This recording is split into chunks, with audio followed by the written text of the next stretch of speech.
Hello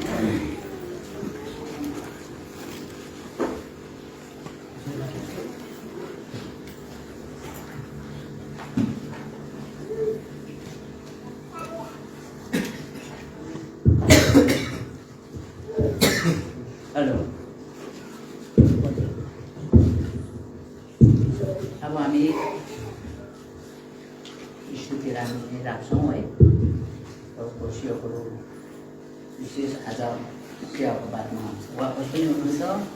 त्यसले गर्दाखेरि हामीले वचनको सेवा सुरु गर्छौँ। तपाईँले प्रार्थनासहित ढुक्कै बसिदिनुहोस् अनि बाइबलको कोर्स चाहिँ हामी गर्नै पर्छ।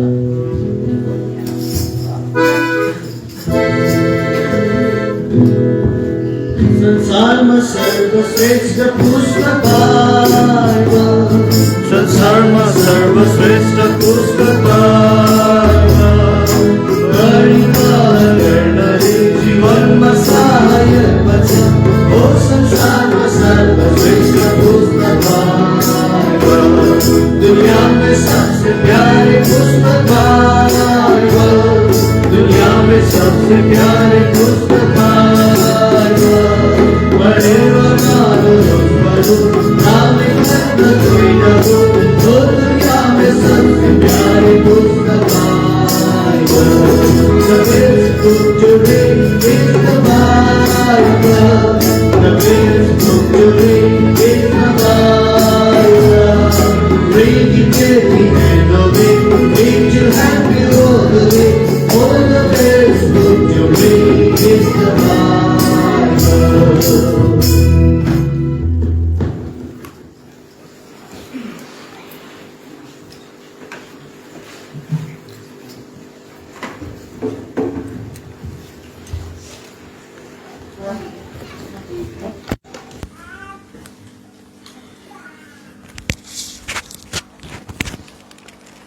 सबैलाई जय मसीह। हामी प्रकाशको किताब 3 अध्याय, प्रकाशित वाक्यको किताब 3 अध्याय अनि हामी पढ्छौँ।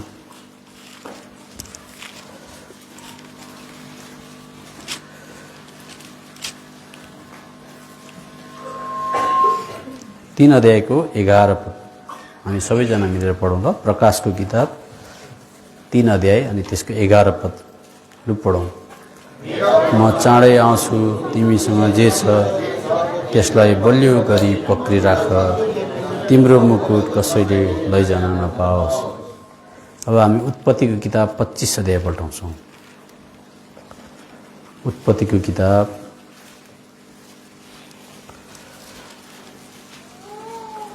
25 अध्यायको 26 पद हामी पढ्छौँ। 26 पद पढौँ। त्यसपछि त्यसको भाइ जन्मियो, उसको हातले एसाउको कुर्कुच्चा पक्रेको थियो, उसको नाम याकुब राखियो। तिनले यिनीहरूलाई जन्माउँदा इसाक 60 वर्ष पुगेका थिए। अब हामी एउटा कुरा याद गरौँ, 2 जग्गा नै पक्रिने कुरा आएको छ। तपाईँले हेर्नुभयो भनेदेखि प्रकाशको किताबमा चाहिँ हामीले हेऱ्यौँ, म नआन्जेलसम्म बलियो गरी पक्रिराख भनेको छ। अनि यता उत्पत्तिको किताबमा चाहिँ याकुब भन्ने मान्छे जन्मियो। याकुबले चाहिँ कुर्कुच्चा पक्रेको थियो आफ्नो भाइको हो। अब हामी यसो बुझौँ, हाम्रो मान्छे जातिको नक्सा के हो, परमेश्वरले चाहिँ के कुरा पक्रिनु भन्नुहुँदैछ, हामी चाहिँ कतिचोटि के कुरा पक्रिरहेका हुन्छौँ र त्यसलाई बुझ्ने कोसिस गरौँ। अनि जब वचनको प्रकाश हामी पाउँछौँ अनि हामी पक्रिने कुराको लागि मरिमेट्छौँ अनि छोड्ने कुरा चाहिँ हामी के गरिदिन्छौँ, छोडिदिन्छौँ। परमेश्वरले ज्ञान प्रकाश हामीलाई दिएका हुन्। हामी सानो प्रार्थना गरौँ। हाम्रा कृपामय परमेश्वर पिता, धन्यवाद छ उत्पत्ति 3:11 अनि उत्पत्ति 25 अध्यायको 26 पदको लागि। हामीलाई तपाईँ चाहिन्छ। तपाईँ हाम्रो भोक पनि हुनुहुन्छ, रोटी पनि हुनुहुन्छ, तिर्खा पनि हुनुहुन्छ अनि तृप्ति पनि हुनुहुन्छ। तपाईँ हाम्रो बाटो पनि हुनुहुन्छ, तपाईँ हाम्रो धार्मिकता पनि हुनुहुन्छ, तपाईँ हाम्रो अमरत्व पनि हुनुहुन्छ, तपाईँ हाम्रो पवित्रता पनि, छुटकारा पनि तपाईँ हुनुहुन्छ भनेदेखि हामी जस्तै परिस्थितिमा पनि अगाउन सक्छौँ, विजय हुन सक्छौँ, जहीँ जान पनि सक्छौँ, खप्न पनि सक्छौँ। हामीलाई तपाईँ चाहिन्छ। तपाईँ सिवा हामी केही चाहँदैनौँ। तपाईँ जीवनको स्वामी र स्रोत, हामीलाई आमाको गर्भमा रच्ने, हाम्रो कुरा बुझिदिने, हामीलाई माया गर्ने, उत्कृष्ट माया गर्ने, हामीलाई मृत्युदेखि पनि पार अगुवा गरेर लान सक्ने प्यार प्रभु, तपाईँ हाम्रो लागि मर्नुभयो, गाडिनु भयो, बौरी उठ्नुभयो। तपाईँ स्वर्गमा विराजमान अनि हाम्रो हृदयमा पनि बस्नुहुन्छ। हामी तपाईँलाई धन्यवाद दिन्छौँ। तपाईँले शैतानलाई, अन्धकारको शक्तिलाई 2022 वर्ष अगाडि हराउनु भएको लागि हामी मण्डली मिलिकन घोषणा गर्छौँ, शैतान हारेको शैतान हो, झुट हो, अनि तपाईँ चाहिँ सत्य हुनुहुन्छ। तपाईँले हामीलाई प्रेम गर्नुहुन्छ। तपाईँले वचनको वरिपरि ल्याउनु भयो, हामीलाई प्रकाश दिनुहोस्, हामी बुझ्न सकौँ, अनि जुन कुरो दिनुपर्छ त्यो कुरा हामी तपाईँलाई दिन सकौँ। मुक्तिदाता प्रभु यीशु मसीहको नाममा स्वर्गीय पिता सुनि ग्रहण गर्नुहोस्। यो याकुब भन्ने चाहिँ बाइबलमा चर्चित अथवा नाम चलेको मान्छे हो। यो याकुबले चाहिँ संसारको सारा मान्छे जातिको चित्रण गर्छ। चित्रण भनेको प्रतिनिधि गर्छ। किन प्रतिनिधि भन्दा जब मान्छे जन्मिन्छ, जन्मिसक्ने बित्तिकै हामी प्रत्येक जति पनि संसारमा जन्म्यौँ अनि जन्मिनेवाला जति पनि छन्, प्रत्येकले मुठी पारेर जन्मेको हुन्छ। अनि जब नानी हुर्किँदै जान्छ, तपाईँले नानीलाई पेन्सिल दिनुहोस् पक्रिन्छ, गनेला दिनुहोस् पक्रिन्छ, कमिला दिनुहोस् पक्रिन्छ, कुनै पनि कुरो दिनुहोस् पक्रेको गर्छ उसले। यो पनि मेरो, त्यो पनि मेरो भन्छ। अनि मान्छे जाति पृथ्वी तलमा जन्मिसकेपछि सबै आफ्नो बनाउन खोज्छ। अनि त्यो केटाकेटी बढेर ठुलो भएपछि कसैले पाहुना पातले बिस्किटहरू ल्याइदियो भने सबै मेरो भन्छ, हडप छ। यो चाहिँ मान्छेको प्रवृत्ति हो। तर प्रकृतिले सिकाउँछ। हामी पढिबस्दैनौँ, अयुबको किताबमा यस्तो लेखेको छ, जाऊ गएर प्रकृतिका कुराहरूलाई पनि हेर न, त्यसले पनि सिकाउँछ भनेको छ। अनि त्यस्तो सबै मेरो, सबै आफ्नो, जतिसक्दो सबै जग्गा जमिन मेरै बनाऊँ, घर पनि मेरै, मै पास हुन पाए हुन्थ्यो, मैले पाए हुन्थ्यो नोकरी, मेरै चाहिँ धेरै स्वास्नी, मेरै चाहिँ धेरै लोग्ने, मेरै छोराछोरी मात्रै पढेको ज्ञानी, खालि आफ्नो बनाउने मान्छेको प्रवृत्ति हुन्छ।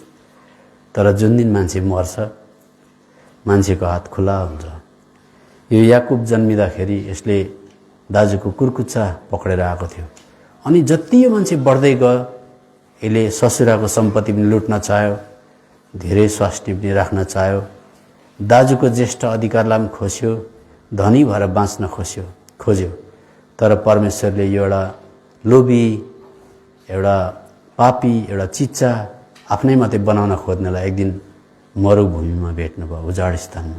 यो चाहिँ मान्छेको नक्सा हो। हामी सारा संसारको मान्छे, हाम्रो नक्सा हो यो चाहिँ याकुब भन्ने मान्छे। अनि यो मान्छे यही संसारमा बसौँ, सुखले बसौँ, संसारको कुरा आफ्नो बनाऊँ भनेर यो मान्छे त्यस्तो प्रयासमा थियो। तर यो मान्छे भाग्नु पर्यो। यो मान्छे भाग्नु पर्दा उजाड स्थानमा, मरुभूमिमा यो मान्छेलाई भेटाइयो, परमेश्वरले भेटाउनु भयो। यो कुरा व्यवस्था विवरण किताब 32 अध्यायमा हामी पाउँछौँ।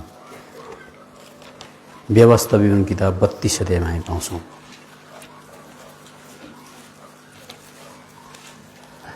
बत्तीस अध्यायको 9 पद 10 पद म पढ्दैछु, तपाईँले हेर्नुहोस्। ड्युटोनोमी 32 को 9 र 10।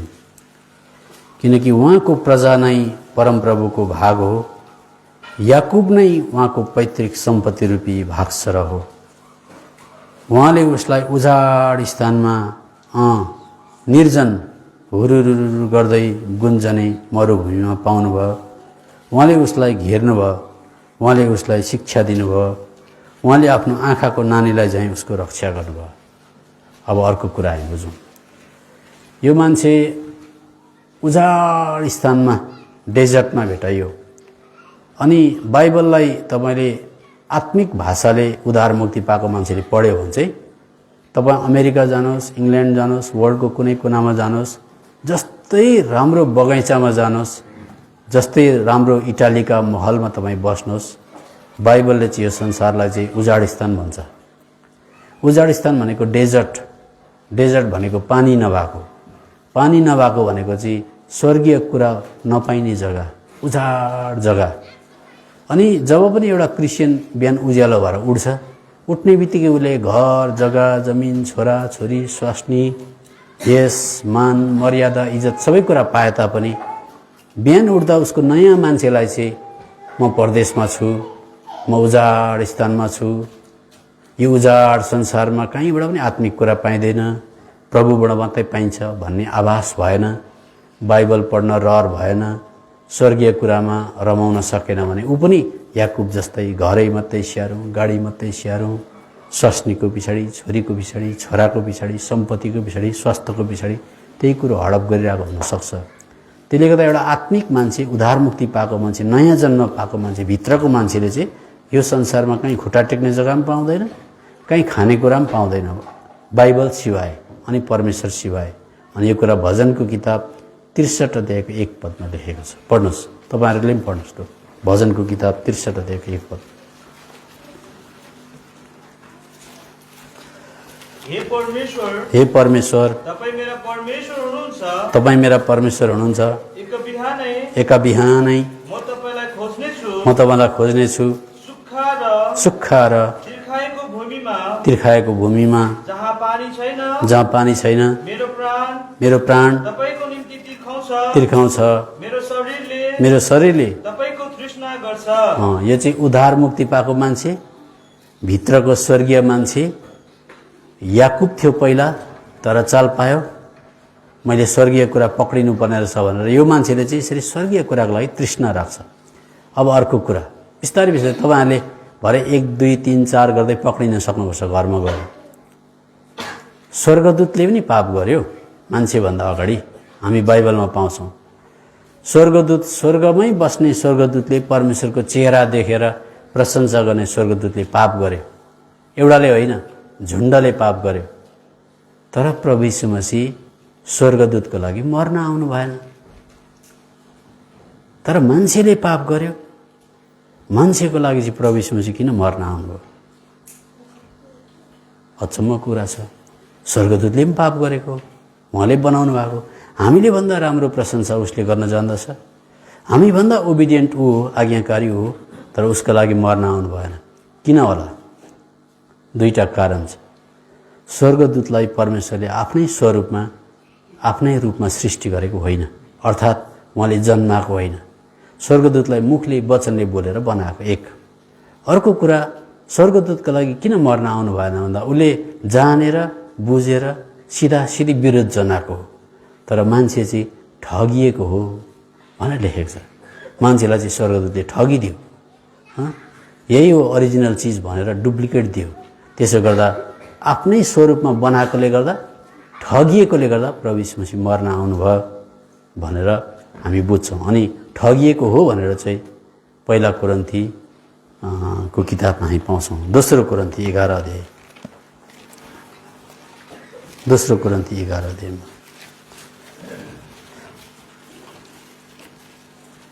11 अध्यायको 3 पदमा पढ्दैछु।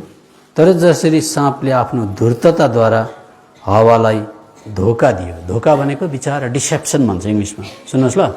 आफ्नै स्वरूपमा सृष्टि गरेको कारणले गर्दा आफूले जन्माएको मान्छे अर्को कुरा धोकामा पर्यो। धोकामा पर्दा चाहिँ प्रभु यीशु मसीह त्यो मान्छे जातिको लागि मर्न आउनुभयो। अब तेस्रो कुरा, तपाईँ र मलाई एउटा स्कुटरै किन्न, स्कुटी किन्न, एउटा बाख्राको खोर बनाउन, एउटा कुखुरा किन्नको लागि खिप्ती गर्नुपर्छ। हामी त्यसलाई सम्पत्ति भन्छौँ। मर्यादा गरेर मात्रै हामी एउटा केही चिज हामी आफ्नो बनाउन सक्छौँ। तर परमेश्वरलाई चाहिँ सम्पत्ति भन्ने कुरा चाहिँ त्यसरी कोसिस गर्नु पर्दैन। परमेश्वरले हामीले जुन कुरालाई सम्पत्ति भन्छौँ त्यसलाई चाहिँ उहाँले मुखले भन्ने बित्तिकै सुनै सुनको संसार पनि बनाउन सक्नुहुन्छ, सुनै सुनको तारा पनि बनाइदिन सक्नुहुन्छ। हावामा कति सम्पत्ति हो, रुखमा कति सम्पत्ति हो। हामीलाई 1 किबी टिकको काठ भेला गर्नको लागि डरसरी तल र माथि भेला फरेस्टले पक्रिन्छ भनेर, तर उहाँले संसारभरि टिक उमारिदिन सक्नुहुन्छ। पृथ्वीको भुँडीभरि पेट्रोल र पेट्रोलियम पदार्थ भेला गरिदिन सक्नुहुन्छ। सम्पत्ति उहाँको त्यो होइन, उहाँले त्यसलाई सृष्टि गरिदिन सक्नुहुन्छ मुखले भन्ने बित्तिकै। त्यसले गर्दा परमेश्वरको अगाडि यस्तो विश्व, यस्तो संसार, यस्तो पेट्रोलियम, यस्तो सुन, यस्तो चाँदी सबै लगेर थुपारे भने पनि परमेश्वरले यो त सम्पत्ति होइन भन्नुहुन्छ। के हो त तपाईँको सम्पत्ति भन्दा चाहिँ मैले आफ्नै स्वरूपमा, आफ्नै रूपमा मान्छेलाई सृष्टि गरेँ, अनि मेरो खासै सम्पत्ति चाहिँ ऊ हो, अनि ऊ चाहिँ मेरो हातबाट भड्केर गयो, उसलाई प्राप्त गर्न सक्यो भने चाहिँ त्यो चाहिँ मेरो सम्पत्ति हो भन्नुहुन्छ। हेर्नुहोस्, हाम्रा पनि घरभरि छोराछोरी हुन सक्छन्, तर सबै छोराछोरीले आमाबाउको आज्ञा पालन गर्दैनन्। छोराछोरी पनि सम्पत्ति नहुन पनि सक्छ, तर जुन छोराछोरीले चाहिँ आमाबाउलाई आदर गर्छ, सम्मान गर्छ, त्यो सम्पत्ति चाहिँ सम्पत्ति हो। नभए घर जग्गा जमिन सबै प्रकारको कुरो भएर छोराछोरीले आमाबाउलाई लत्याइदियो भने त्यो सम्पत्तिले के गर्नु? त्यो सम्पत्ति बिजाउने कारण हुन्छ, कष्टको कारण हुन्छ। त्यसैले मान्छे बिमार हुन्छ, रातभरि निन्द्रा लाग्दैन। तर ठिकैको होस्, गरिब होस्, छोराछोरीले आदर गरून्, छोराछोरी राम्रो आज्ञाकारी छन् भने मान्छे धन, अनि मान्छेले भन्छ तपाईँ त धेरै छोराछोरीको मालिक हुनुहुँदो रहेछ पनि भन्छ। कति धनी तपाईँ त, तपाईँका छोराछोरीले आज्ञा पालन गर्दा रहेछन्। त्यस्तै प्रकारले हामी परमेश्वरले पनि याकुबलाई बनाउनु भएको थियो, तर याकुब पापी भइदियो। अनि याकुब खोज्नलाई, याकुबलाई भेट्नको लागि चाहिँ उहाँ आउँदाखेरि उहाँले भन्नुभयो मेरो खास सम्पत्ति यत्रो स्वर्ग पृथ्वी सबै छ, तर मेरो छोरो छैन, छोरी छैन भने जस्तै हो। अनि उहाँ पनि आफ्नो सम्पत्तिलाई प्राप्त गर्नको लागि याकुबलाई भेट्नको लागि आउनुभयो। अनि बाइबलले भन्छ उहाँको सम्पत्ति चाहिँ याकुब हो भन्छ। पापी मान्छे, त्यो पापी मान्छे चाहिँ खास उहाँको सम्पत्ति हो, हरायो उहाँको हातबाट, मान्छेको नक्सा हो। त्यसले गर्दा व्यवस्थापन किताब 32 अध्यायको 9 पद फेरि पढ्नुहोस् कसैले।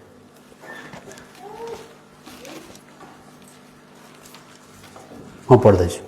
किनकि उहाँको प्रजा नै परमप्रभुको भाग हो, याकुब नै उहाँको पैतृक सम्पत्ति रूपी भाग छ। र हेर्नुहोस् त, बन्डा लाउँदा बाजेदेखि बाउले दिएको, बाजेले दिएको सम्पत्ति हामी भन्छौँ नि, त परमेश्वरको पनि हिस्सा बन्डा लाउँदाखेरि चाहिँ तपाईँको भागमा के पर्यो भन्दा चाहिँ याकुब चाहिँ मेरो पैतृक सम्पत्ति हो भन्नुहुन्छ उहाँले।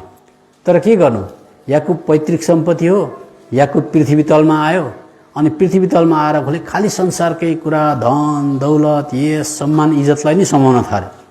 तर एक दिन परमेश्वरले देख्नुभयो मान्छे त रित्तै मर्छ, मैले याकुबलाई भन्दैछु यो मेरो सम्पत्ति हो, याकुबले पनि भन्नुहोस् न परमप्रभु चाहिँ मेरो खास सम्पत्ति हो, रहिरहने हो भनेर भन्नुहोस् न भनेर बुझाउनको लागि, बताउनको लागि बाइबल लेखेको। मर्नुभन्दा अगाडि हामीले बुझ्नुपर्छ, घर पनि छोड्नुपर्छ, स्वास्नी पनि छोड्नुपर्छ, स्वास्थ्यले पनि साथ दिँदैन, साथीभाइले पनि साथ दिँदैनन्, हामीले पढेका दामी दामी डिग्रीहरू पनि माकुराले जाल लाउँछ, अनि हामीलाई खाना रुच्दैन, पानी पनि निलिँदैन, वरिपरि डाक्टरहरू भेला हुन्छन्, अनि संसारभरिको डाक्टरले लेक्चर दिँदा पनि हुँदैन, बुढीपट्टि हेर्दा पनि केही हुँदैन, बुढापट्टि हेर्दा पनि हुँदैन, केही हुँदैन, हेर्दा हेर्दै हामी एक्लै मर्नुपर्छ। त्यति बेला यो बाहिरको मुठी यस्तो खुल्ला हुन्छ, त भित्रको मान्छे बलियो छ भने त्यसले एउटा चिज पक्रेर लान सक्छ। त्यसले गर्दा बाइबलले भन्छ तिमी मरेर जाँदा केही लान सक्दैनौ भन्छ, एउटा कुरा चाहिँ पक्रिन सकिन्छ। त्यो चाहिँ के हो भन्दा हामीले पनि मर्नुभन्दा अगाडि ओहो मेरो घरभन्दा, स्वास्नीभन्दा, छोराछोरीभन्दा, मेरो पढाइभन्दा मेरो प्रभु यीशु मसीह सम्पत्ति रहेछ, म मलाई यस्तो जोडले पक्रिन्छु अब भनेर त्यो पक्रिने सोच र विचारमा हामी दह्रो प्रकारले आयौँ भने प्रभुले भन्नुहुन्छ त्यसलाई चाहिँ पक्रिराख, म नआउन्जेल जो तिमीसँग छ भनेर भन्छ। त्यही त प्रभुलाई हामीले सोध्यौँ भने तपाईँ र म याकुबलाई सम्पत्ति भन्नुहुन्छ, हामीलाई पनि मर्नुभन्दा अगाडि हामीले भन्न सक्नुहुन्छ तिम्रो सम्पत्ति के हो भन्दा प्रभु चाहिँ मेरो सम्पत्ति हो भनेर भन्न सक्नुहुन्छ। यो कुरा भजनको किताब 16 अध्यायमा हामी पाउँछौँ। भजनको किताब 16 अध्यायमा आउँछ त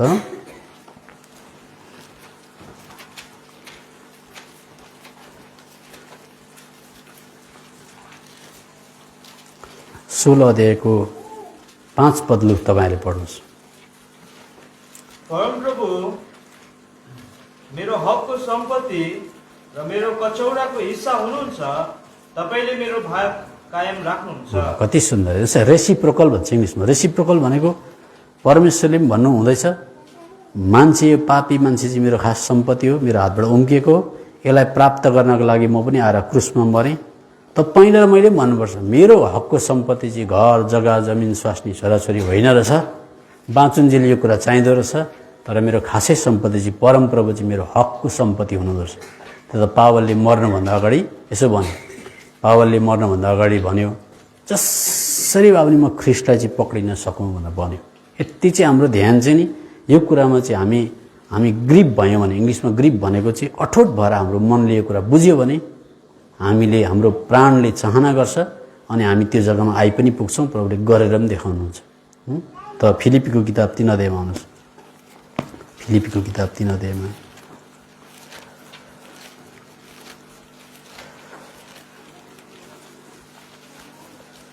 फिलिपी 3 अध्याय अनि त्यसको 8 पद पढिदिनुहोस्।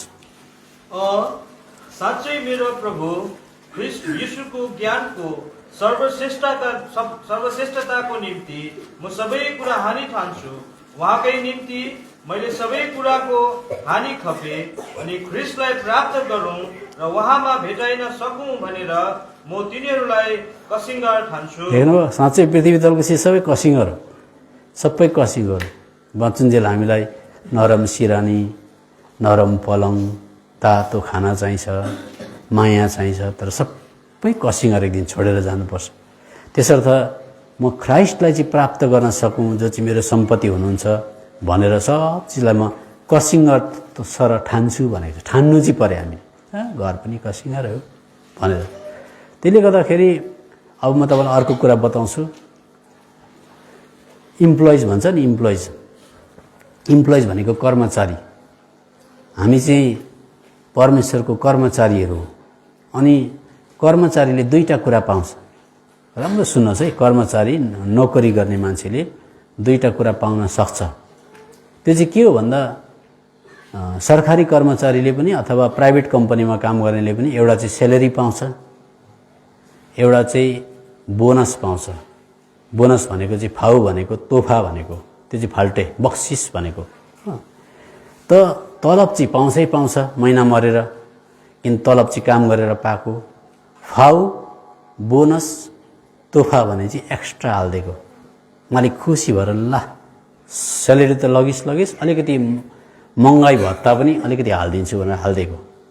तर स्यालेरी चाहिँ डिमान्ड गर्न सकिन्छ, महिना मर्दा दिएन भने टेबल ठटाउन सकिन्छ। तर फाउ पनि दिनुपर्छ भनेर बुरुक उफ्रिन पाइँदैन। अब परमेश्वरले भन्नुहुन्छ, याद गर्नु विश्वासी हो, तिमीहरूको रहिरहने सम्पत्ति र स्यालेरी चाहिँ मै हुँ भनेको छ। सुन्नुहोस् है, अब त्यो कुरा अहिले म पढ्न लाउँछु। तर स्यालेरी चाहिँ अथवा सम्पत्ति चाहिँ उहाँ हो, स्यालेरी भनेर बुझौँ बाइबलमा। तर त्यसको अलावा हामी पृथ्वी तलमा आउँदा हामीलाई कतिचोटि फाउ पनि दिएको हुन्छ, फाउ बक्सिस दिएको हुन्छ।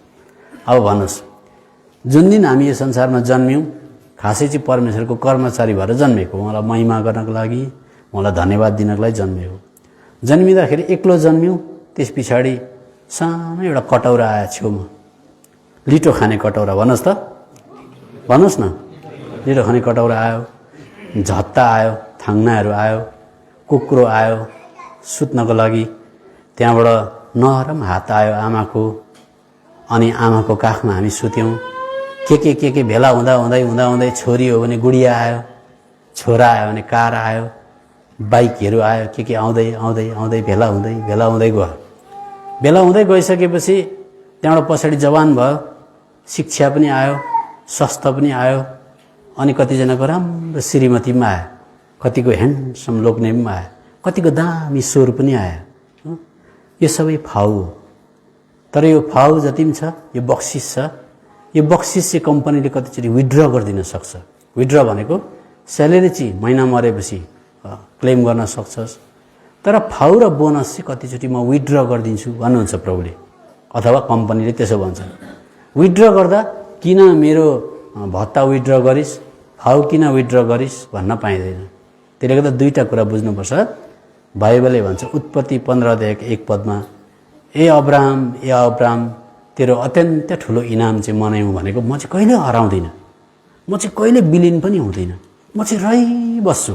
तेरो खासै सम्पत्ति चाहिँ म हुँ, ममा गर्व गर्नु तेरो। महिना मर्दा म स्यालेरी हुँ, जस्तै परिस्थितिमा म तँलाई छोड्दिनँ, म चाहिँ तेरो राइट हुँ भनेको। खास त्यसको अनुवाद हेर्नुभयो भने चाहिँ, तपाईँले अरू इङ्ग्लिसमा पढ्नुभयो भने चाहिँ, म तेरो अत्यन्त ठुलो इनाम हुँ भनेको। प्रभु कहिले हराउनु। अब हामीलाई दिएको त्यो कार हराउँछ, कुक्रो पुरानो भएर जान्छ, त्यो उहिलेको तपाईँको लिटो खाएको कटौरा छ अहिले भन्नुहोस् त, पहिला खेलेको कार छ, दसैँमा ल्याइदिएको टेनिस गोली छ अहिले, दिदीबहिनीहरूको त्यो छैया गुडिया छ, उहिलेको आमाहरूलाई दिएको साल छ अहिले, कहाँ छ? सबै गयो। तर प्रभु चाहिँ बसिबस्नुहुन्छ। त्यसले गर्दा उत्पत्तिको किताब 15 अध्यायको 1 पदमा चाहिँ ए अब्राहम तेरो रहिरहने इनाम चाहिँ म हुँ भने चाहिँ कहिले त्यो चाहिँ हराउँदैन। परमेश्वर कहिले हराउनुहुन्न। हाम्रो रहिरहने सम्पत्ति चाहिँ उहाँ हो। लु पढ्नुहोस्। यी कुराहरू पछि दर्शनमा परमप्रभुको यसो भन्ने वचन अब्राहम कहाँ आयो, हे अब्राहम न डराऊ, तिम्रो ढाल र तिम्रो अत्यन्त महान इनाम म नै हुँ। देख्नुभयो, तेरो छोरा छोरी बाल बच्चा परिवार यस्तो इनाम भन्नु भएन। म नै तेरो इनाम हो, म कहिले परिवर्तन हुँदिनँ। तैँले मलाई जहिले पुकार म हुन्छु, माथि आउँदा पनि तैँले मलाई भेट्न पाउँछस् भनेको।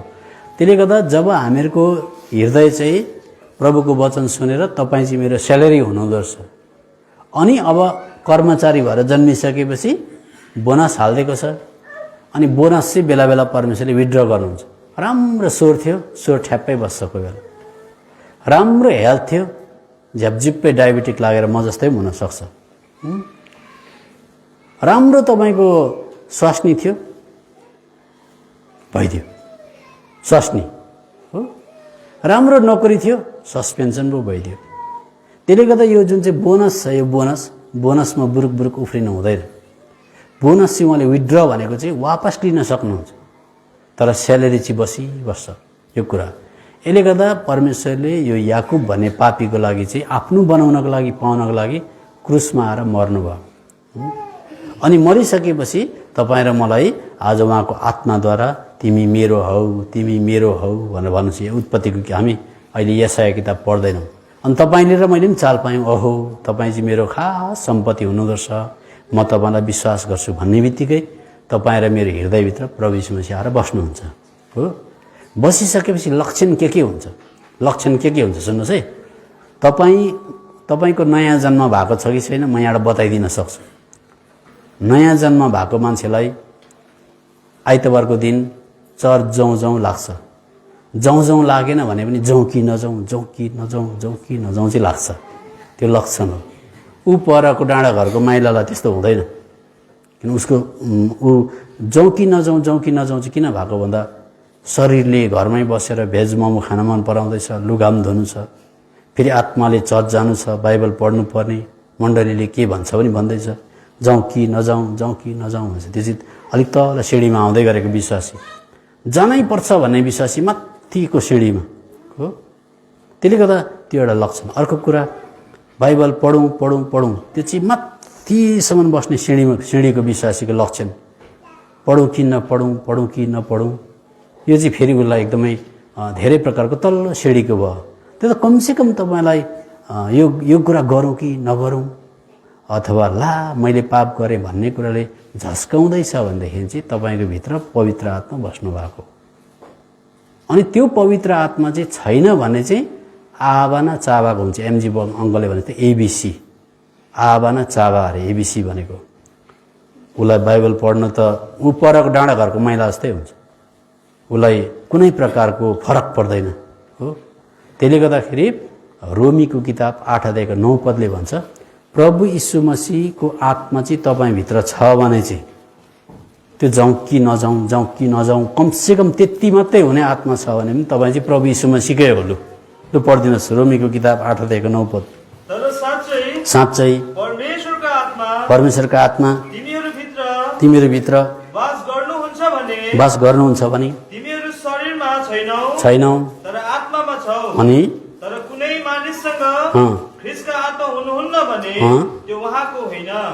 डाँडा घरको महिलाले प्रभुलाई ग्रहणै गरेको छैन। त्यो जाउँ कि नजाउँ पनि कमसेकम हुँदैन, इच्छै हुँदैन, बाइबल पनि कमसेकम पढौँ कि नपढौँ हुँदैन। बिचरा के गरोस् त, उसले प्रभुलाई ग्रहणै गरेको छैन। तर कमसेकम तपाईँको भित्र त्यो झुकझुक हुने, तपाईँले कोही बेला गल्ती भएर मुख अलिकति कडा गर्दाखेरि ल क्रिस्चियन भएर के गरेको म भन्ने कमसेकम त्यति भयो भने, बेला बेला हिन्दी गीत गाउँदै भए त ल के भएर चाहिँ त्यो गीत आएछ भन्ने मात्रै भयो भने पनि तपाईँ चाहिँ क्रिस्चियनै हो, याद गर्नुहोस्। अब अर्को कुरा बताउँछु। यो जुन चाहिँ उहाँको आत्मा छ, अथवा उहाँको आत्मा भनेको नि उहाँ भनेको, यो आत्मा चाहिँ पुरानो नियममा यो पुरानो करारमा गएर हेऱ्यो भने चाहिँ भित्र आएर मान्छेको भित्र हेर्दा बस्न सक्दैन थियो। मान्छेको हृदयभित्र चाहिँ बास गर्न सक्दैन थियो। कहाँ आउँदैछ? दाउदको मा पवित्र आत्मा कहाँ आउँथ्यो? एलिया, यसैया, स्यामसन, बारक, यस्तो यिनीहरू पुरानो नियमको जति पनि बप्तिस्मा दिने यूहन्ना छ, उनीहरूकोमा चाहिँ परमेश्वरको पवित्र आत्मा आएर अथवा परमेश्वर आएर कहाँ बस्नुहुन्थ्यो भन्दा माथि माथि घुम्नुहुन्थ्यो, जाइहाल्नुहुन्थ्यो। म पढेर सुनाउँछु, तपाईँ चाहिँ कति भाग्यमानी भन्ने कुरा नि। हेर्नुहोस् न, तपाईँले न्यायकर्ताको किताबमा आउनुहोस्, न्यायकर्ताको किताबमा 6 अध्याय, 6 अध्यायको 34 पढ्दैछु। न्यायकर्ता किताब 6 अध्यायको 34। तर परमप्रभुका आत्मा गिदोनमाथि आउनुभयो र तिनले तुरै फुके, तिनको पछि अबिएजर भेला भए। अब घरकी आमाले भनिन् अरे, जा सानी अथवा मेरी, छानामाथि सिन्की सुकाएको छ। भन्नुहोस् त कहाँ सुकाएको रहेछ सिन्की?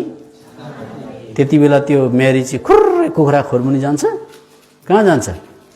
छाना माथि माथि हेर्दै जान्छ। परमेश्वरको वचनले के भन्यो? परमप्रभुको आत्मा गिदोन माथि आउनुभयो भनेको चाहिँ माथि भनेको टाउको माथि। अब परमेश्वरको आत्मा कहिले गिदोनभित्र आउन सक्नुहुन्न थियो, दाउदभित्र आउन सक्नुहुन्थ्यो, माथि आउँथ्यो। अब 3-4वटा रेफरेन्स सन्दर्भ बताइदिन्छु, तपाईँले दाग लगाएर राख्नुहोस्। नयाँ नियमको क्रिस्चियन तपाईँ र म चाहिँ कति भाग्यमानी। अब यहाँनिर 3 अध्यायको 10 पदमा आउँछ, न्यायकर्तामा पढिदिइहाल्नुहोस् न लु फटाफट। 3 को 10 पद। अनि परमप्रभुका आत्मा तिनीमाथि आउनुभयो। बस माथि हामीले बुझ्न चाहेको 11 को 29।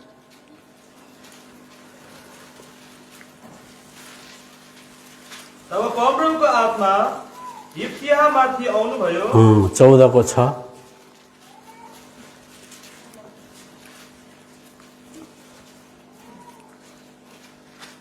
अनि परमप्रभुको आत्मा सामर्थसित तिनीमाथि आउनुभयो। 14 को 19 लु पढ्नुहोस्। तब परमप्रभुको आत्मा सामर्थसित तिनीमाथि आउनुभयो। बुझ्यो होइन? अब तपाईँले स्यामसन हेर्नुहोस्, स्यामसनले जस्तो पुरुषार्थ कसैले देखाउन सक्दैन।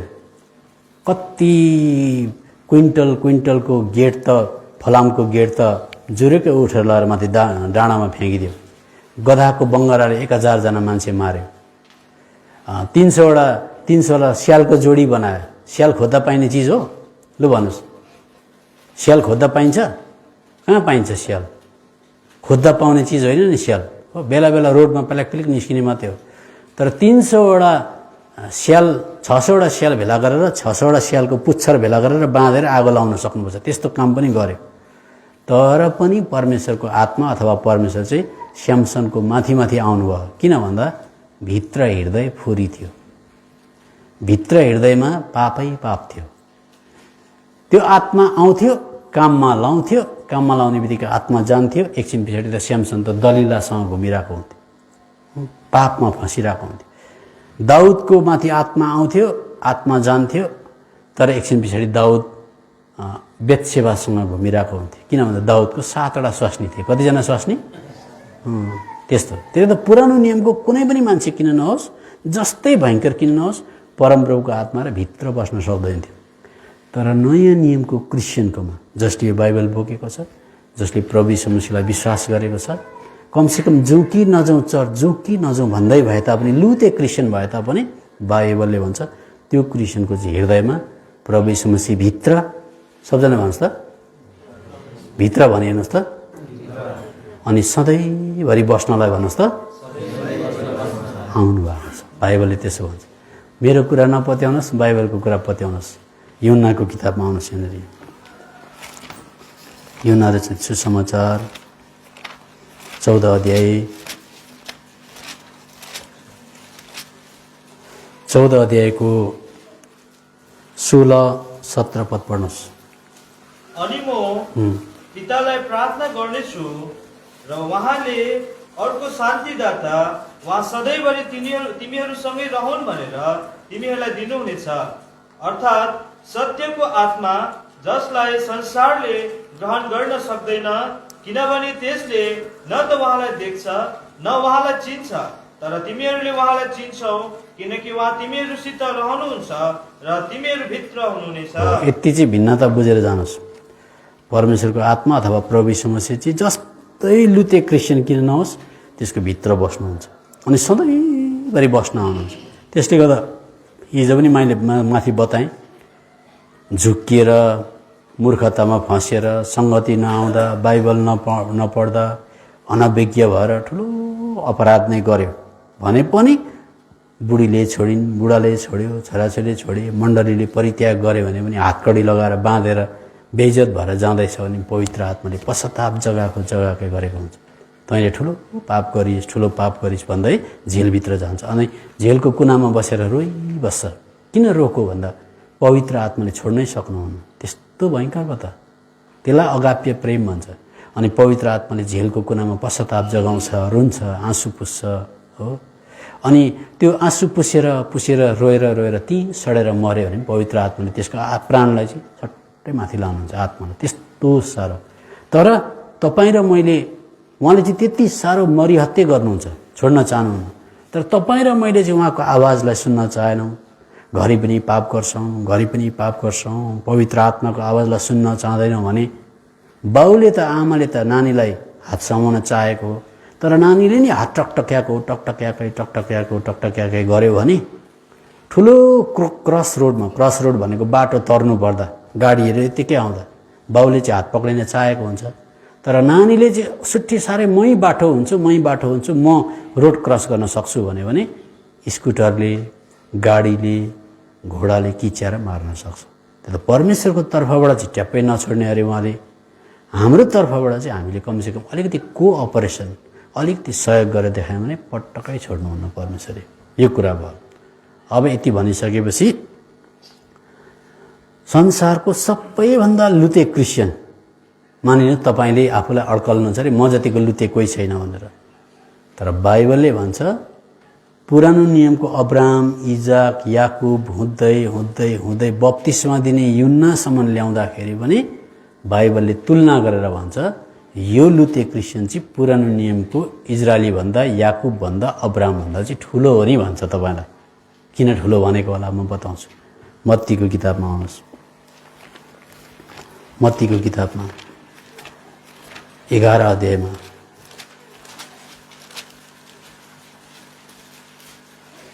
11 अध्यायको 11 पद पढ्नुहोस्। लु, म तिमीहरूलाई साँचो भन्दछु स्त्रीहरूबाट जन्मनेहरूमध्ये बप्तिस्मा दिने यूहन्ना भन्दा ठुलो कोही उठेको छैन। तरै पनि स्वर्गको राज्यमा जो सबैभन्दा सानो छ त्यो यिनी भन्दा ठुलो हुन्छ। देख्नुभयो, स्वर्गको राज्य भनेको चाहिँ यता प्रभु यीशु मसीह आइकन पश्चाताप गर, स्वर्गको राज्य नजिकै छ भन्दा तपाईँलाई विश्वास लाग्यो। तपाईँले सकि नसकी प्रभु यीशु मसीहलाई ग्रहण गर्नुभयो। स्वर्गको राज्यमा सबैभन्दा सानो, चर्च पनि आउन आँट नगर्ने, बाइबल पढ्न साह्रो मन नपर्ने, धेरै प्रकारको पापमा फँसेको, गिरी गएको, लडी गएको, मण्डलीले पनि यो खेर गएको भन्ने मान्छे पनि बप्तिस्मा दिने यूहन्ना भन्दा चाहिँ ठुलो भन्दैछ। कसरी होला सुन्नुहोस्। अब तपाईँ चाहिँ कसरी ठुलो होला विचार गर्नुहोस्। तपाईँ ठुलो हो कि होइन भनेर भन्नको लागि चाहिँ मानिलिउँ एउटा डिबेट भयो अरे। के भयो अरे सबैमा त अन्तर्वार्ता, डिबेट भयो अरे। दुई पक्षका मान्छे भेला भयो अरे, गाउँको सबै पञ्चायत पनि भेला भयो अरे। अनि पुरानो नियमको बोल्ने मान्छे चाहिँ डानियल आयो अरे। को आयो? अथवा मोसा आयो, दुईजना आएछन् अरे। नयाँ नियमको चाहिँ झोक्रा र यस्तो डरले बसिरहेको छ। अनि आज डिबेट छ, मलाई पनि बोल्नु भनेको छ, को बोलिदिने मेरो पक्षमा भने अरे।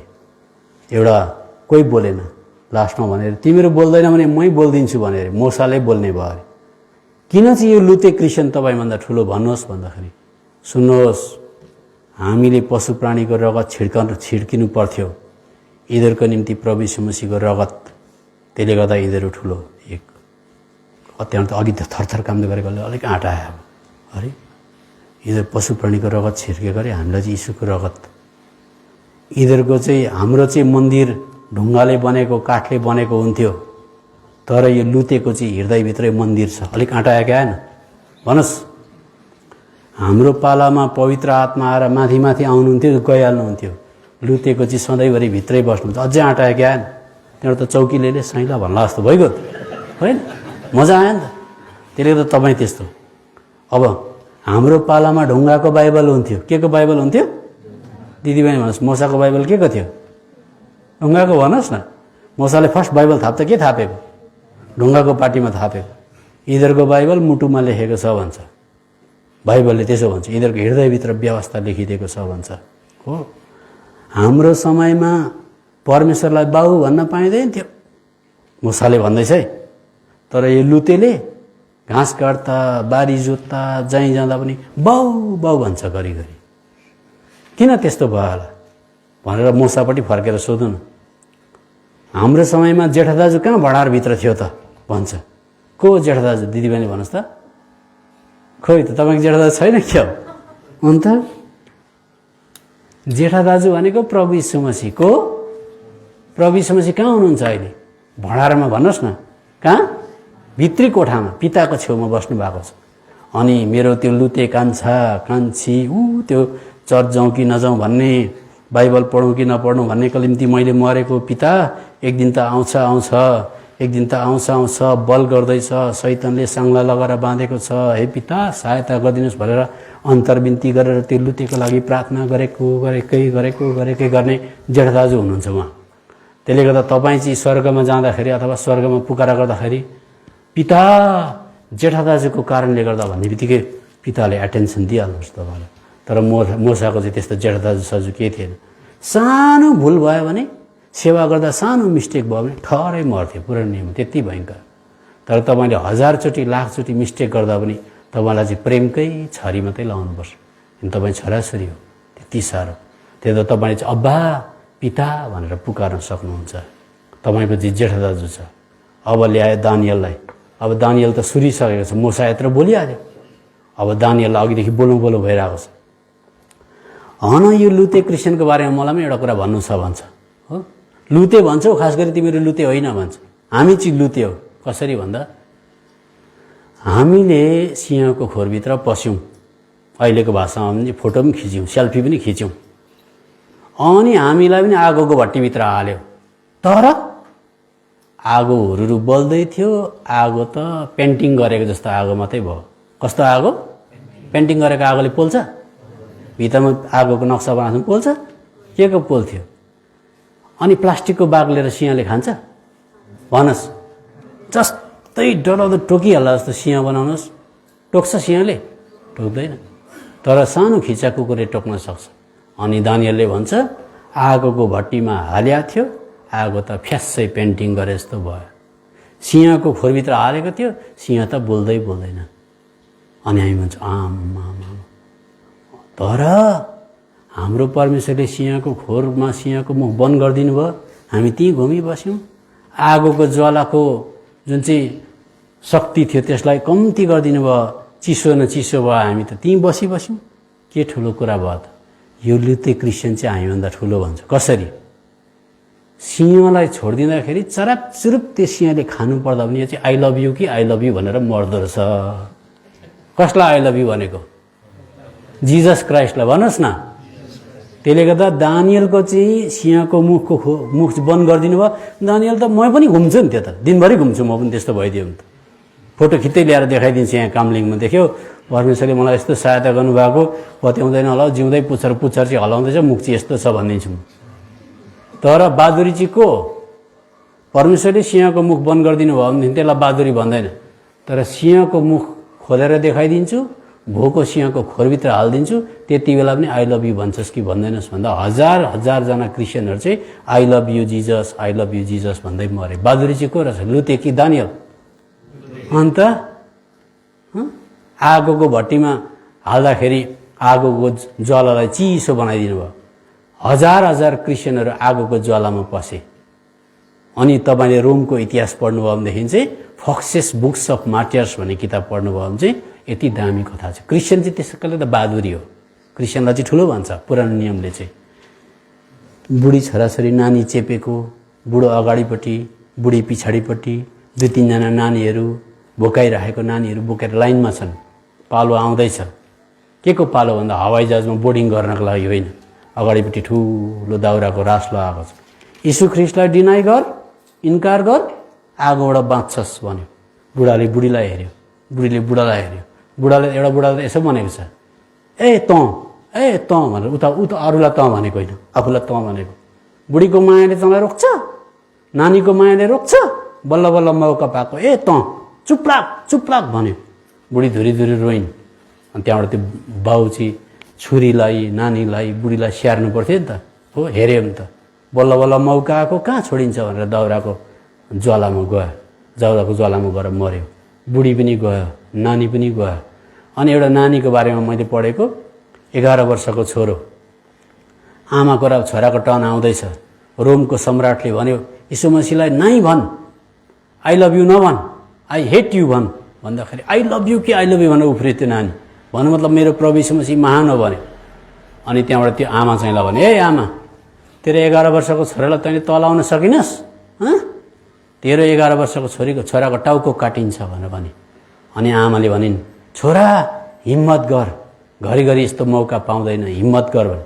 अनि 11 वर्षको केटोको अगाडि टाउको काट्नलाई रेडी पार्यो। चट्टै टाउको काट्नुभन्दा अगाडि आमाले मजेत्रो थापिन्। सुन्नुहोस् है, संसारमा बहादुरी क्रिस्चियनहरूले टाउको थापिन्। स्याबास छोरा स्याबास, घरिघरि मौका पाउँदैन। चट्टै काट्यो, टाउको थापेर घर लगिन्। मेरो छोराले बहादुरी देखायो भनेर। छोरो मर्यो, आमा पनि मरिन् पछाडि। त्यस्तो बहादुरी। 3 जना क्रिस्चियन लाइनमा थिए। मलाई रोमी नाम अप्ठ्यारो हुन्छ, त्यसले गर्दा मलाई याद आउँदैन। अनि भनेको अगाडिपट्टिको क्याप्टनले भन्यो आगो अगाडिपट्टि दाउराको थाक लगाएको छ, अनि उनीहरूलाई मार्न लाँदैछ। अगाडिपट्टि जानेले भन्यो म तिमीहरूलाई हौसला दिन्छु, म जाँदा तिमीहरूले गीत गाउनु पछाडिबाट। अनि म दाउराको चितामाथि गइसकेर जब मलाई हातखुट्टा बाँध्छन्, बाँध्दा पनि एउटा डोरीले होइन टैँ बाँधेको हुनुपर्छ पुरै। अनि बाँधेर मलाई दाउराको थाकमाथि रास लाउँदै लाउँदै लाउँदै लाउँदै लाउँदै मुनिबाट आगो सल्काउँछन्, जिउँदै है फेरि, मरेर होइन। त्यति बेला जानुभन्दा अगाडि एउटा गीत गाउनु। अनि त्यहाँको आगो चाहिँ कतिको प्रेमले गर्दा खप्न सकिन्छ कि सकिँदैन म त्यहाँ गएर भन्छु। प्रेमले गर्दा है आगो कहिले चिसो हुँदैन, आगो तातो हुन्छ। तर प्रभुको प्रेमले गर्दा म आगोको प्रचण्डतालाई सहन सकेँ भने म तिमीहरूलाई हात हल्लाएर देखाउँछु भने। अब हात हल्लाउनुको लागि हात त बाँधेको छ, दाउराले थिचेको छ। अनि त्यसलाई लगेर जलायो।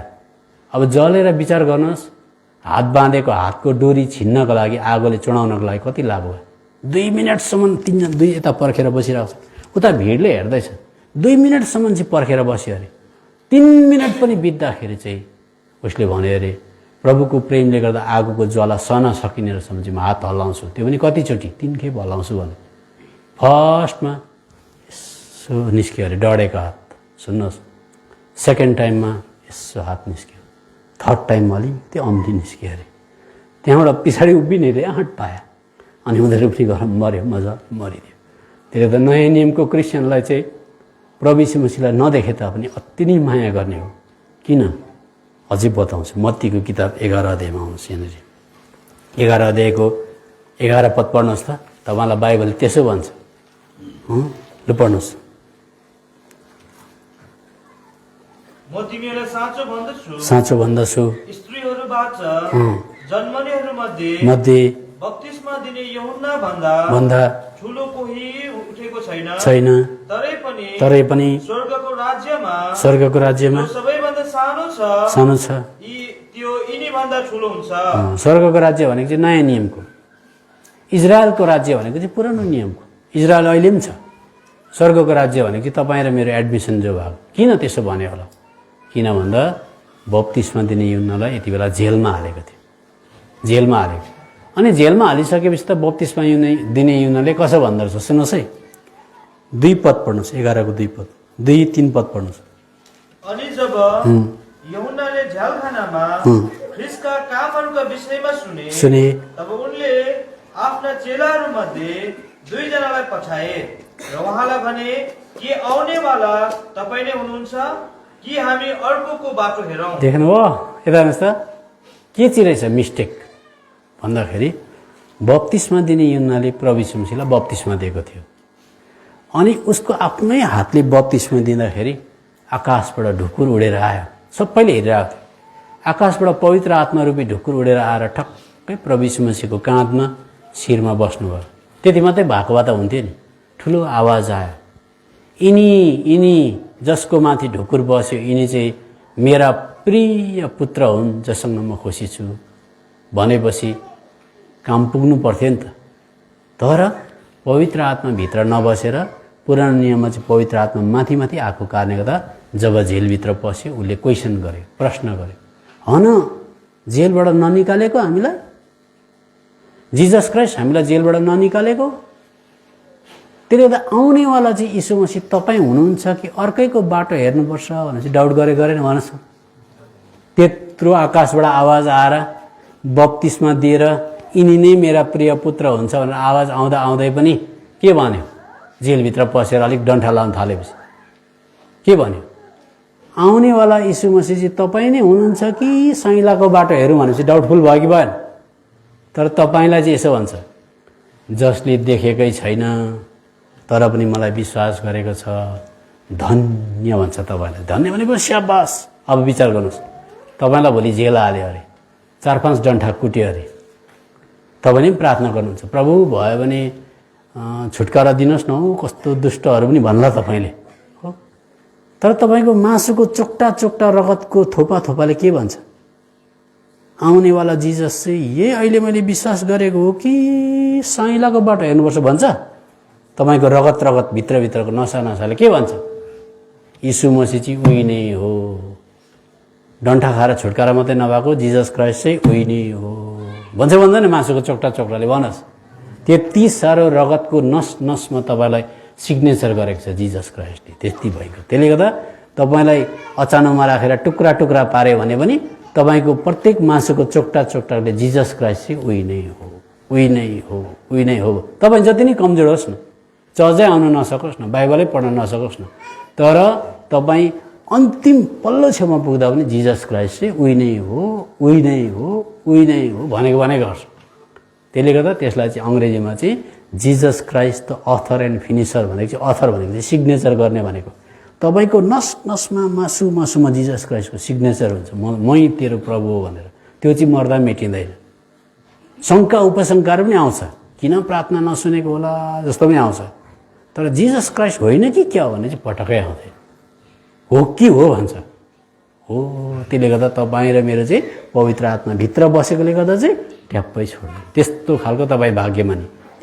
अनि त्यहाँदेखि अब त्यो लुते क्रिस्चियनहरूले पनि त्यसरी आगोमा जलेर देखाए, अनि वीरता भयो, बहादुरी भयो, अनि पुरानो नियमकोलाई सबैले जितिदियो।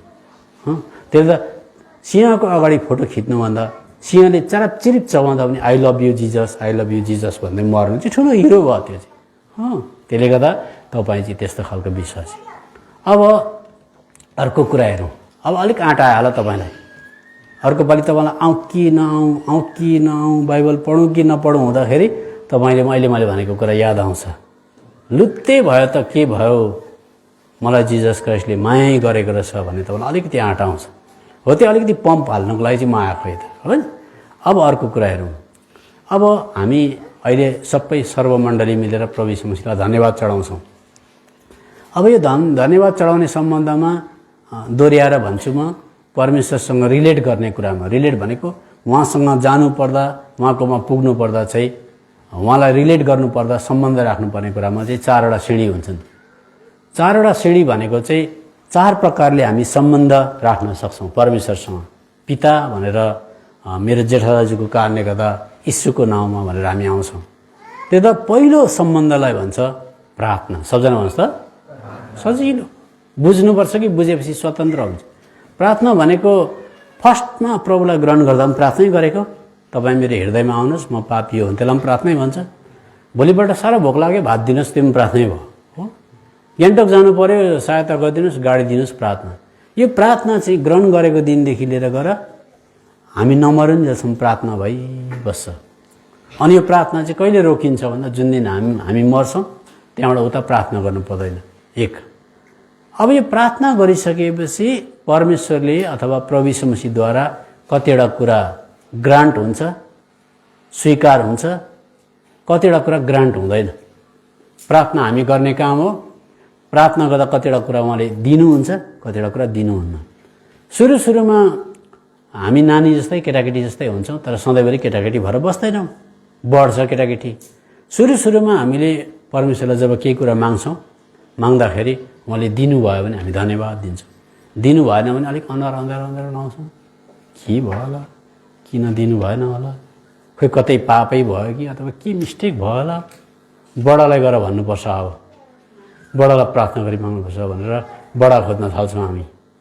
तर त्यो कुरो उहाँले स्वीकार नगर्दा अथवा उत्तर नआउँदा हामी धन्यवाद दिने हुँदैनौँ। तर बाइबलले भन्छ जब क्रिस्चियन बढ्दै जान्छ, एफएसीको पत्री 5:20 सबै कुराको लागि सधैँभरि धन्यवाद दिनु भन्छ। ल पढ्नुहोस्, एफएसी 5:20। हाम्रा प्रभु यीशु ख्रीष्टको नाममा परमेश्वर र पितालाई सबै कुराहरूको निम्ति सधैँभरि धन्यवाद चढाऊ। अब यता आउनुहोस्, प्रेरितको किताब 2 अध्यायमा आउनुहोस्।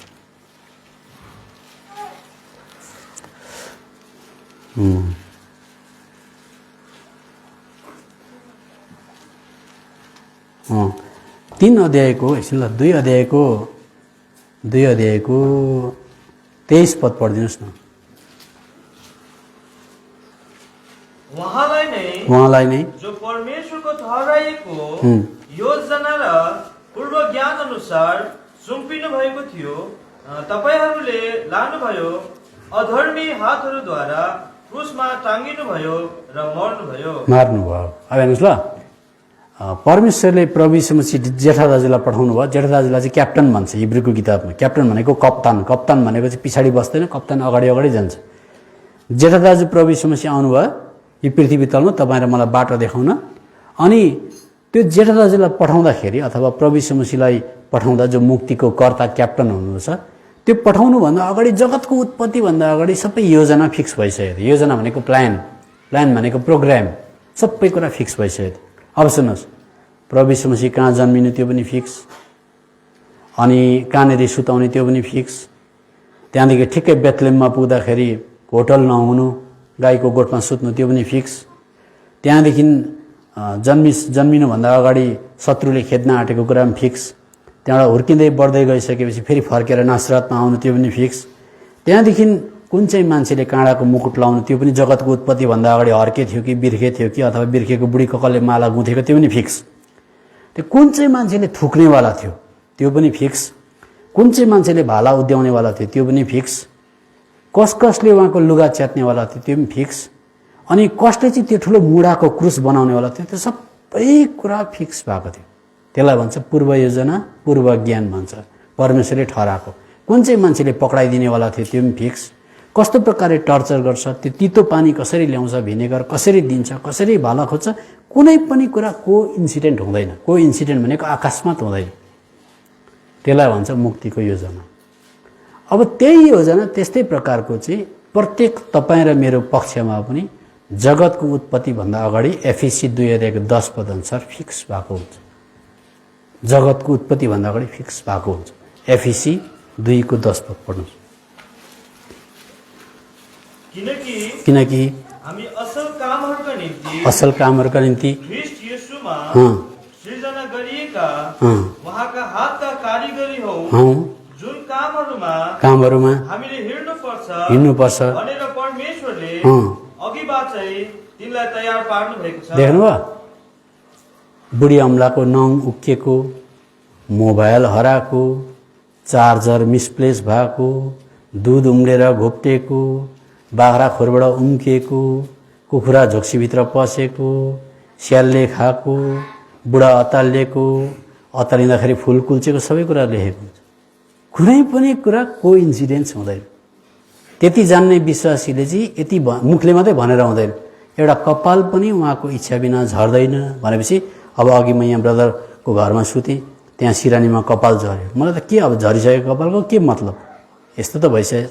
तर रहल पहल पनि झर्दाखेरि चाहिँ स्वर्गदूतले लेखेको हुन्छ, तिमोथीले भनेको 3,55,699 नम्बरको कपाल चाहिँ सिरानीमा झर्यो भनेर लेखेको हुन्छ। त्यति साह्रो माइन्युटली सूक्ष्म प्रकारले इन्ट्रेस्ट राखेर तपाईँ र मलाई हेर्नुहुन्छ त्यस्तो परमेश्वर। त्यसले गर्दा तपाईँ र मलाई जीवनकालमा प्रभुलाई ग्रहण गरेपछि राम्रा राम्रा कुरा आउँदा धन्यवाद चढाउँछौँ हामी।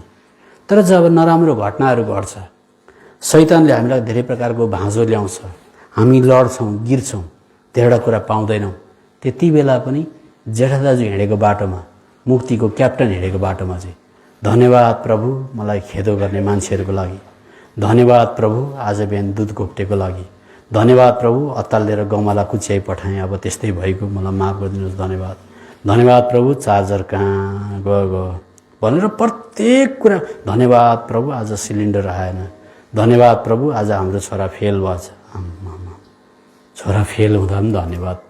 कहाँ यस्तो फेल हुँदा धन्यवाद चढाउने क्रिस्चियन कहाँ छ? के भन्छ? तेरो टाउकोमा लिदी पस्यो कि क्या हो?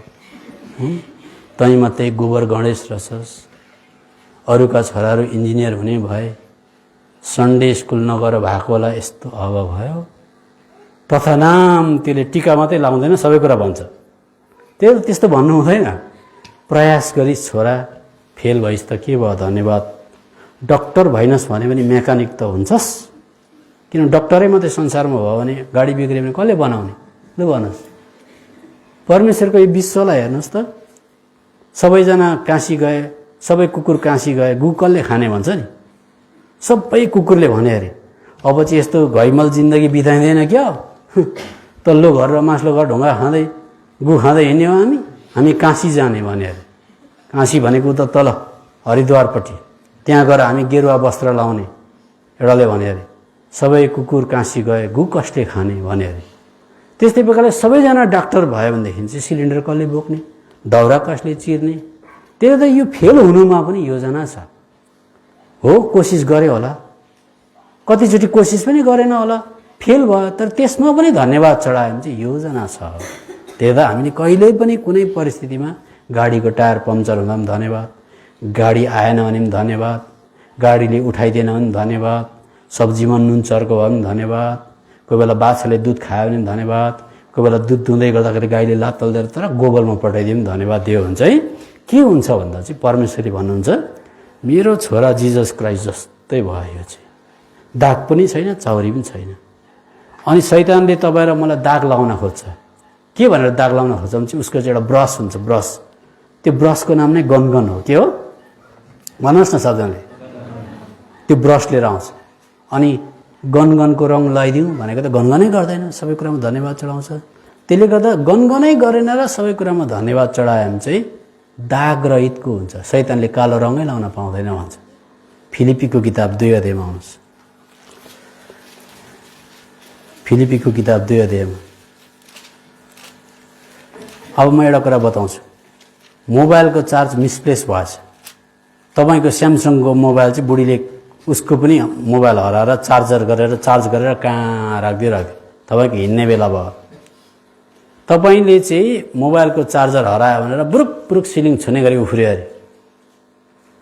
नोक्सान हुन्छ कि नाफा हुन्छ म बताइदिन्छु। नोक्सानै नोक्सान हुन्छ।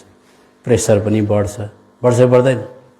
हाइपर टेन्सन पनि भयो, उँभो सिलिङसम्म उफ्रेर झर्ने हुँदा खुट्टा पनि भाँचिने डर, बुढी पनि डरले कता गइन् सबै टेन्सन भयो। त्यता टेन्सन भइसकेपछि सबै कुरा के भयो, गण्डगोल भयो। संसारमा मोबाइलको चार्जर हराउला, मिसप्लेस होला, दुध घोप्टेला, किसिम होला, तर त्यसको सट्टामा धन्यवाद नै चढायो भनेदेखि चाहिँ अरे दुध घोप्टिँदा पनि भलाइ उत्पन्न भयो। सबै कुरामा धन्यवाद चढाउँछ। त्यसो गर्दा चाहिँ गनगनको पापले पक्रिन पाएन भने शैतानले तपाईँसँग हातै मिलाउन पाएन। त धेरैचोटि तपाईँ र मैले प्रभु यीशु मसीहको भक्ति गर्छौँ, प्रशंसा गर्छौँ, तर शैतानसँग पनि एजेन्सी हुन्छ हाम्रो। शैतानसँग एजेन्सी भनेको चाहिँ मोबाइलको चार्जर हराउँदा केही समस्या हुँदाखेरि सिलिन्डर छिटो गरेर लिएर आइज त, घरमा पाहुना आयो भने त्यो जसलाई लिएर आइज त भनेको त्यसले ढिलो गरिदियो। ढिलो गर्दा हम फालेर मात्रै गएको थियो, गाडी त गयो। सिलिन्डर छैन, पाहुनाले हेरेको रहेछन्। त्यति बेला भित्रबाट चाहिँ के भनेको हुन्छ, लठुवा के ठुवा अरे भन्नुहोस् न? कस्तो रहेछ यो चाहिँ नि, सुँगुर जस्तै सुत्छ बिहान 2टा भइगयो। तँ चाहिँ बरु दिनभरि नै सुत्नु नि, 3टा भइगयो। के भन्छ। तर त्यसको सट्टामा हामीले प्रभुलाई धन्यवाद नै दियौँ भनेदेखि चाहिँ बाइबलले भन्छ त्यो शैतानसँग एजेन्सी नै हुँदैन। शैतानले सिलिन्डर ढिलो आएकोमा अथवा समस्या क्रिएट भएकोमा अलिकति गनगन गर होइन, लठुवा भन होइन, सुँगुरसम्म चाहिँ भने होइन भनेर सिकाउँछ। सिकाउँदा चाहिँदैन तेरो ब्रस लिएर यहाँ नआइज, मलाई कालो रङ नलगा, म दाग रहित हुने भन्न चाहनुहुन्छ भने चाहिँ प्रभु आउनुभन्दा अगाडि फिलिपी 2:14 पद 15 पद पढ्नुहोस् त लोक हेर्नुहोस्। गनगन र तर्क वितर्क नगरिकन गर, सबै कुरामा धन्यवाद देऊ, सबै कुरामा गनगनै नगर भन्दैछ। अनि तिमीहरू निर्दोष र सोझो हौ, पुस्ताका बीचमा हौ, पुस्ताका जीवनको वचनलाई पक्रेर संसारमा देख्नुभयो। यो सम्पूर्ण यवानिसीमा के अरे यहोशालेम है, यहोशालेममा 200 जना विश्वासी छ अरे। 200 जना विश्वासीलाई परिस्थिति आउँदा सबैको घरमा टेन्सन भएर नाक रातो भएर गनगन भएर यताउता किसिम किसिम गरेर एडजस्ट गरेर मिलाएर आउँदैछ अरे अहिलेसम्म। त्यो चाहिँ कस्तो भनेदेखि 200वटा क्यान्डल छ, अँध्यारो देख्दा डराउँछ भने जस्तै हो। त्यो चाहिँ 200वटा क्यान्डल छ, अँध्यारो देख्दा डराउँछ। चारैपट्टि समस्या छ भने त कसलाई टेन्सन हुँदैन भने अर्को पनि सबै निभ्यो।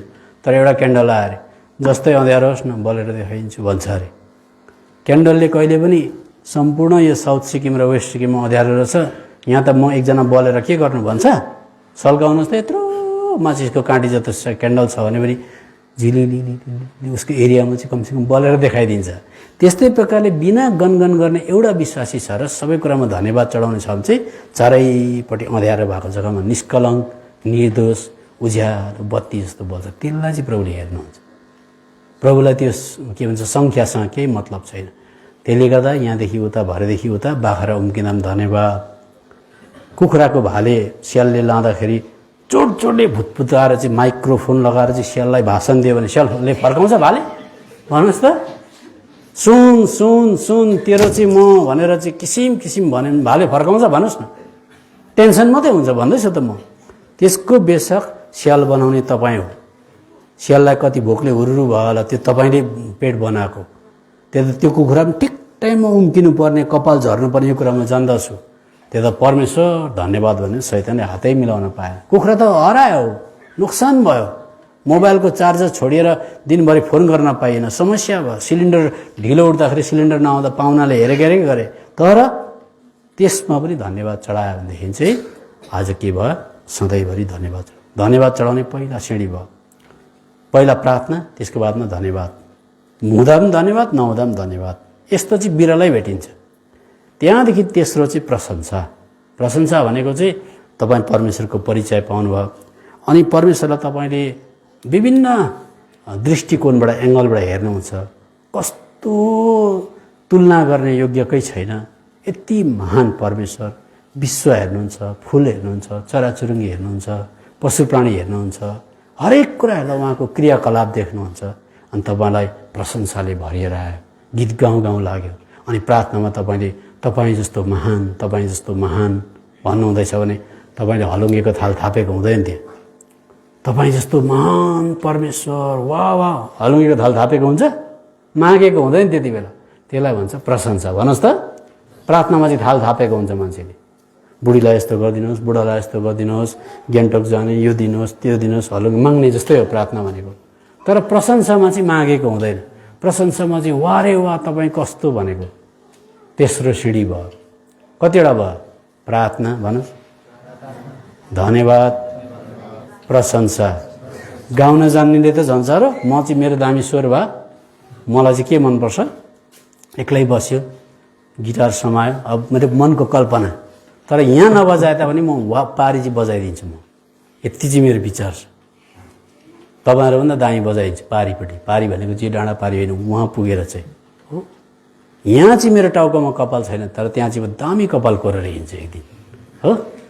भन्नु मतलब गिटार बजाउन जान्नेले, बाजा बजाउन जान्नेले एकदमै परमेश्वरलाई धुनमा चाहिँ, परमेश्वर धुनमा म्युजिकमा चाहिँ स्तुति गाउँदा परमेश्वर एकदम आरूढ हुनुहुन्छ। यति भयङ्कर शक्ति आउँछ। जब तपाईँलाई विभिन्न प्रकारको विचारहरू आउँछ, डिप्रेसन होला जस्तो हुन्छ, समस्याहरू आउँछ, त्यति बेला गिटार बजाउन जान्नेले चाहिँ एकदमै प्रशंसा गायो भने कस्तो शक्ति आउँछ। यो कुरा चाहिँ यो चाहिँ रियालिटी हो। कतिचोटि मलाई कहाँनिर सन्देश दिनु भनेको हुन्छ, सन्देश दिने बेला भइसक्यो, मेसेजै आउँदैन। मेसेज रातभरि लेखेर ल्याउनु भएन। मेसेज त मलाई तत्काल दिनु पर्यो परमेश्वरले, आउँदैन। कहाँ छ मेसेज भन्छु, म चाहिँ खोज्छु भित्तातिर, बा यो पो हो कि त्यो पो हो कि, आउँदैन। अब आउँदैन, आएपछि निचोरेर निकाल्नु भएन। त्यहाँबाट बाजा बजाउनेले बाजा बजाउन थाल्छ। जब बाजा बजाउनेले बाजा बजाउन थालेपछि त आत्माको मुभमेन्ट हुन्छ, एकदम आत्मा उभारिन थाल्छ। त्यति बेला मलाई परमेश्वरले यो बोल भनेर ठक्कै दिनुहुन्छ, अनि बोलिसक्दा मलाई थाहा हुन्छ। त्यस्तो मैले महसुस गरेको। बाजा बजाउनेहरूले बाजा बजाउन नजान्नेले गीतै गाइबस्नु सक्छ। यसलाई भन्छ प्रशंसा। प्रशंसादेखि माथि आउँछ उपासना। भन्नुहोस् त, कतिचोटि हामीले धन्यवादलाई उपासना भनेर भन्छौँ, त्यो होइन। कसरी होइन म बताउँछु। उपासना भन्ने चाहिँ कति बेला हुन्छ, अब म तपाईँलाई बताउँछु। अघि मैले फर्स्टमा भनेको थियो, परमेश्वर हाम्रो स्यालेरी, बुढी छोरा छोरी, सुर स्वास्थ्य, पाएको घर जग्गा जमिन चाहिँ बक्सिस मात्रै हो। के हो? अब उपासना भनेको चाहिँ के हो त भन्दा, उपासना कति बेला आउँछ भन्दा, हेर सुन्नुहोस् है, म प्याराफ्रेज गर्दैछु। प्याराफ्रेज भनेको यसलाई व्याख्या गर। हेर तेरो स्यालेरी चाहिँ म नै हुँ, ममा तँ जहिले खुसी हुनु, तँ चाहिँ वर्सिपर हुनु, उपासक हुनु। कसरी प्रभु? धन्यवाद प्रभु, मेरो लागि मर्नुभयो, गाडिनु भयो, बौरी उठ्नुभयो, त्यसलाई उपासना भन्दैन। त्यो त धन्यवाद छ, प्रभुजी क्रुसमा मर्नुभयो, गाडिनु भयो, बौरी उठ्नुभयो, मुक्ति दिनुभयो, रगत बगाउनु भयो, यस्तो कुरो पाएँ, यसको लागि धन्यवाद भनेको नि। त्यो त लाटोले पनि जान्दछ हो। तर उपासना भनेको चाहिँ के हो भन्दाखेरि चाहिँ, हेर तँ चाहिँ म चाहिँ तेरो स्यालेरी हुँ, रहिरहने सम्पत्ति हुँ, तेरो छोरा छोरी, बाल बच्चा, परिवार, तेरो इज्जत प्रतिष्ठा मर्यादा सबै कुरा चाहिँ बक्सिस मात्रै हो। म चाहिँ रहिबस्छु, तर म बक्सिसलाई चाहिँ घरिघरि विथड्र गरिदिन्छु। म त्यसलाई चाहिँ कोही बेला दिदिनँ। त्यति बेला तेरो रियाक्सन प्रतिक्रिया कस्तो हुँदो रहेछ, त्यसलाई चाहिँ म उपासना भन्छु भनेको छ बाइबलमा। हो कि होइन म बताउँछु, तपाईँलाई छ्याङ्गै हुन्छ। उपासना भने चाहिँ के हो? उपासना भनेको चाहिँ मुखले भन्ने कुरा होइन। उपासना भनेको चाहिँ एटिच्युड भनेको, एटिच्युड भनेको नियत भनेको, नियत भनेको त्यस्तो पर्दा चाहिँ कसो गर्दो रहेछ हेरौँ न त। बक्सिस चाहिँ विथड्र ल्याउँदा चाहिँ कसो गर्दो रहेछ, स्वास्थ्य डिग्रेड हुँदा कसो गर्दो रहेछ, नोक्सानमा जाँदा कसो गर्दो रहेछ, के भन्दो रहेछ हेरौँ न। यो चाहिँ उपासक हो कि होइन भनेको छ। त्यही भएर उपासना भन्ने कुरा बाइबलमा 4 जग्गा मुख्य प्रकारले आएको छ। चारै जग्गा उपासना चाहिँ बक्सिस खोसिँदा, भन्नुहोस् सबजनाले अब दिँदा त जो पनि रमाउँछ नि, बक्सिस खोसिँदा। राम्रो बुढी थियो, किचनमा जहिले खाना बनाएर बिहान 6 बजी चिया ल्याइदिन्थ्यो, बुढी भयो। के भयो बुढी? भन्नुहोस् न, के भयो? लानु पऱ्यो, बिहान हिजो भात पकाउँदै थियो, माटोमा लगाएर गाड्नु पऱ्यो बुढी, बक्सिस खोसिदियो। हिजोसम्म हेल्दी थियो, डायबिटिक लागेर सबै निम्बु निचोरे जस्तो भयो।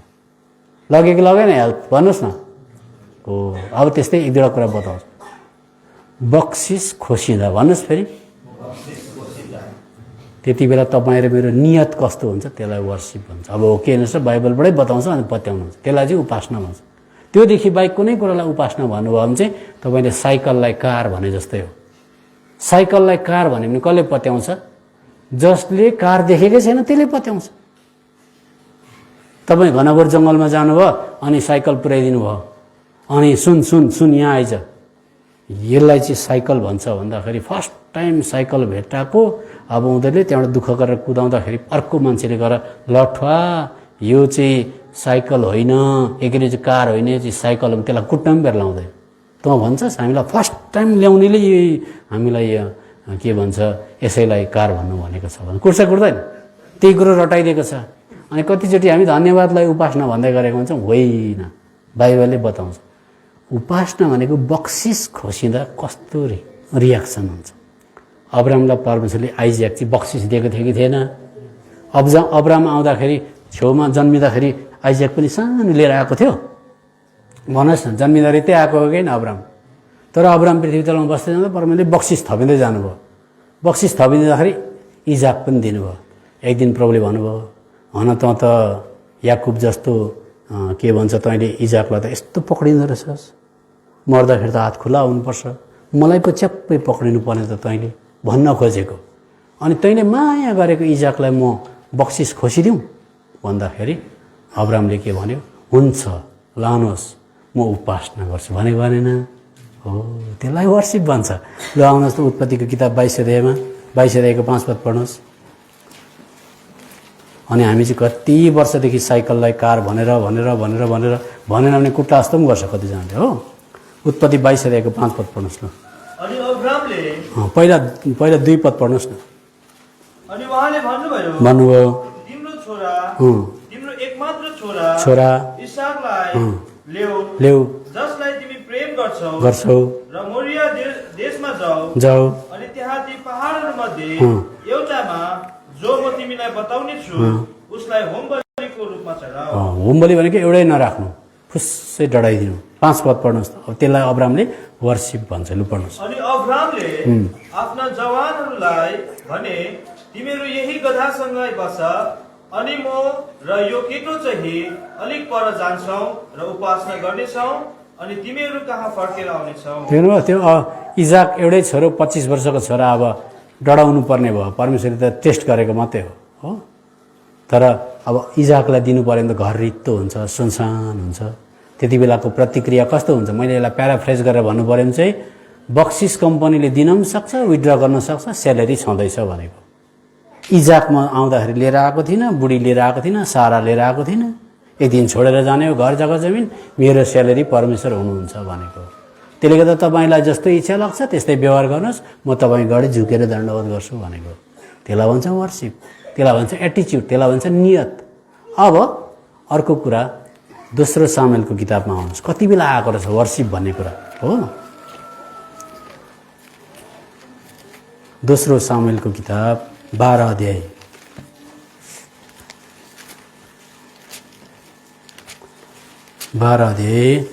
अनि त्यसको 20 पद र 23 पद पढ्नुहोस्। तब दाउद भुइँबाट उठे, नुहाए, तेल लगाए, वस्त्र फेरे र परमप्रभुको भवनमा आएर दण्डवत गरे। त्यसपछि उनी आफ्नो घरमा आए अनि जब उनले मागे तब तिनीहरूले उनको सामु खानेकुरा राखिदिए र उनले खाए। कति बेला दण्डवत गरेछ अथवा वर्शिप गरेछ भने 23 पद पढ्नुहोस्। तर अब त यो मर्यो त्यो मर्यो, यसैले म किन उपवास बस्नु? के म उसलाई फर्काएर ल्याउन सक्छु र म उहाँसँग जानेछु, तर उहाँ चाहिँ म कहाँ फर्केर आउने छैन। कति बेला रहेछ? पाउँदा कि जाँदा भन्नु सबजनाले। के गयो यहाँनिर? छोरा गयो, छोरा मर्यो। छोरा मरेर लास तेर्छाइरहेको छ। अनि दाउदले भन्यो यो कुरा तपाईँले दिनुभएको थियो, मैले पनि यसलाई पाउनको लागि मरिहत्ते गरेँ, तर यो कुरो गयो।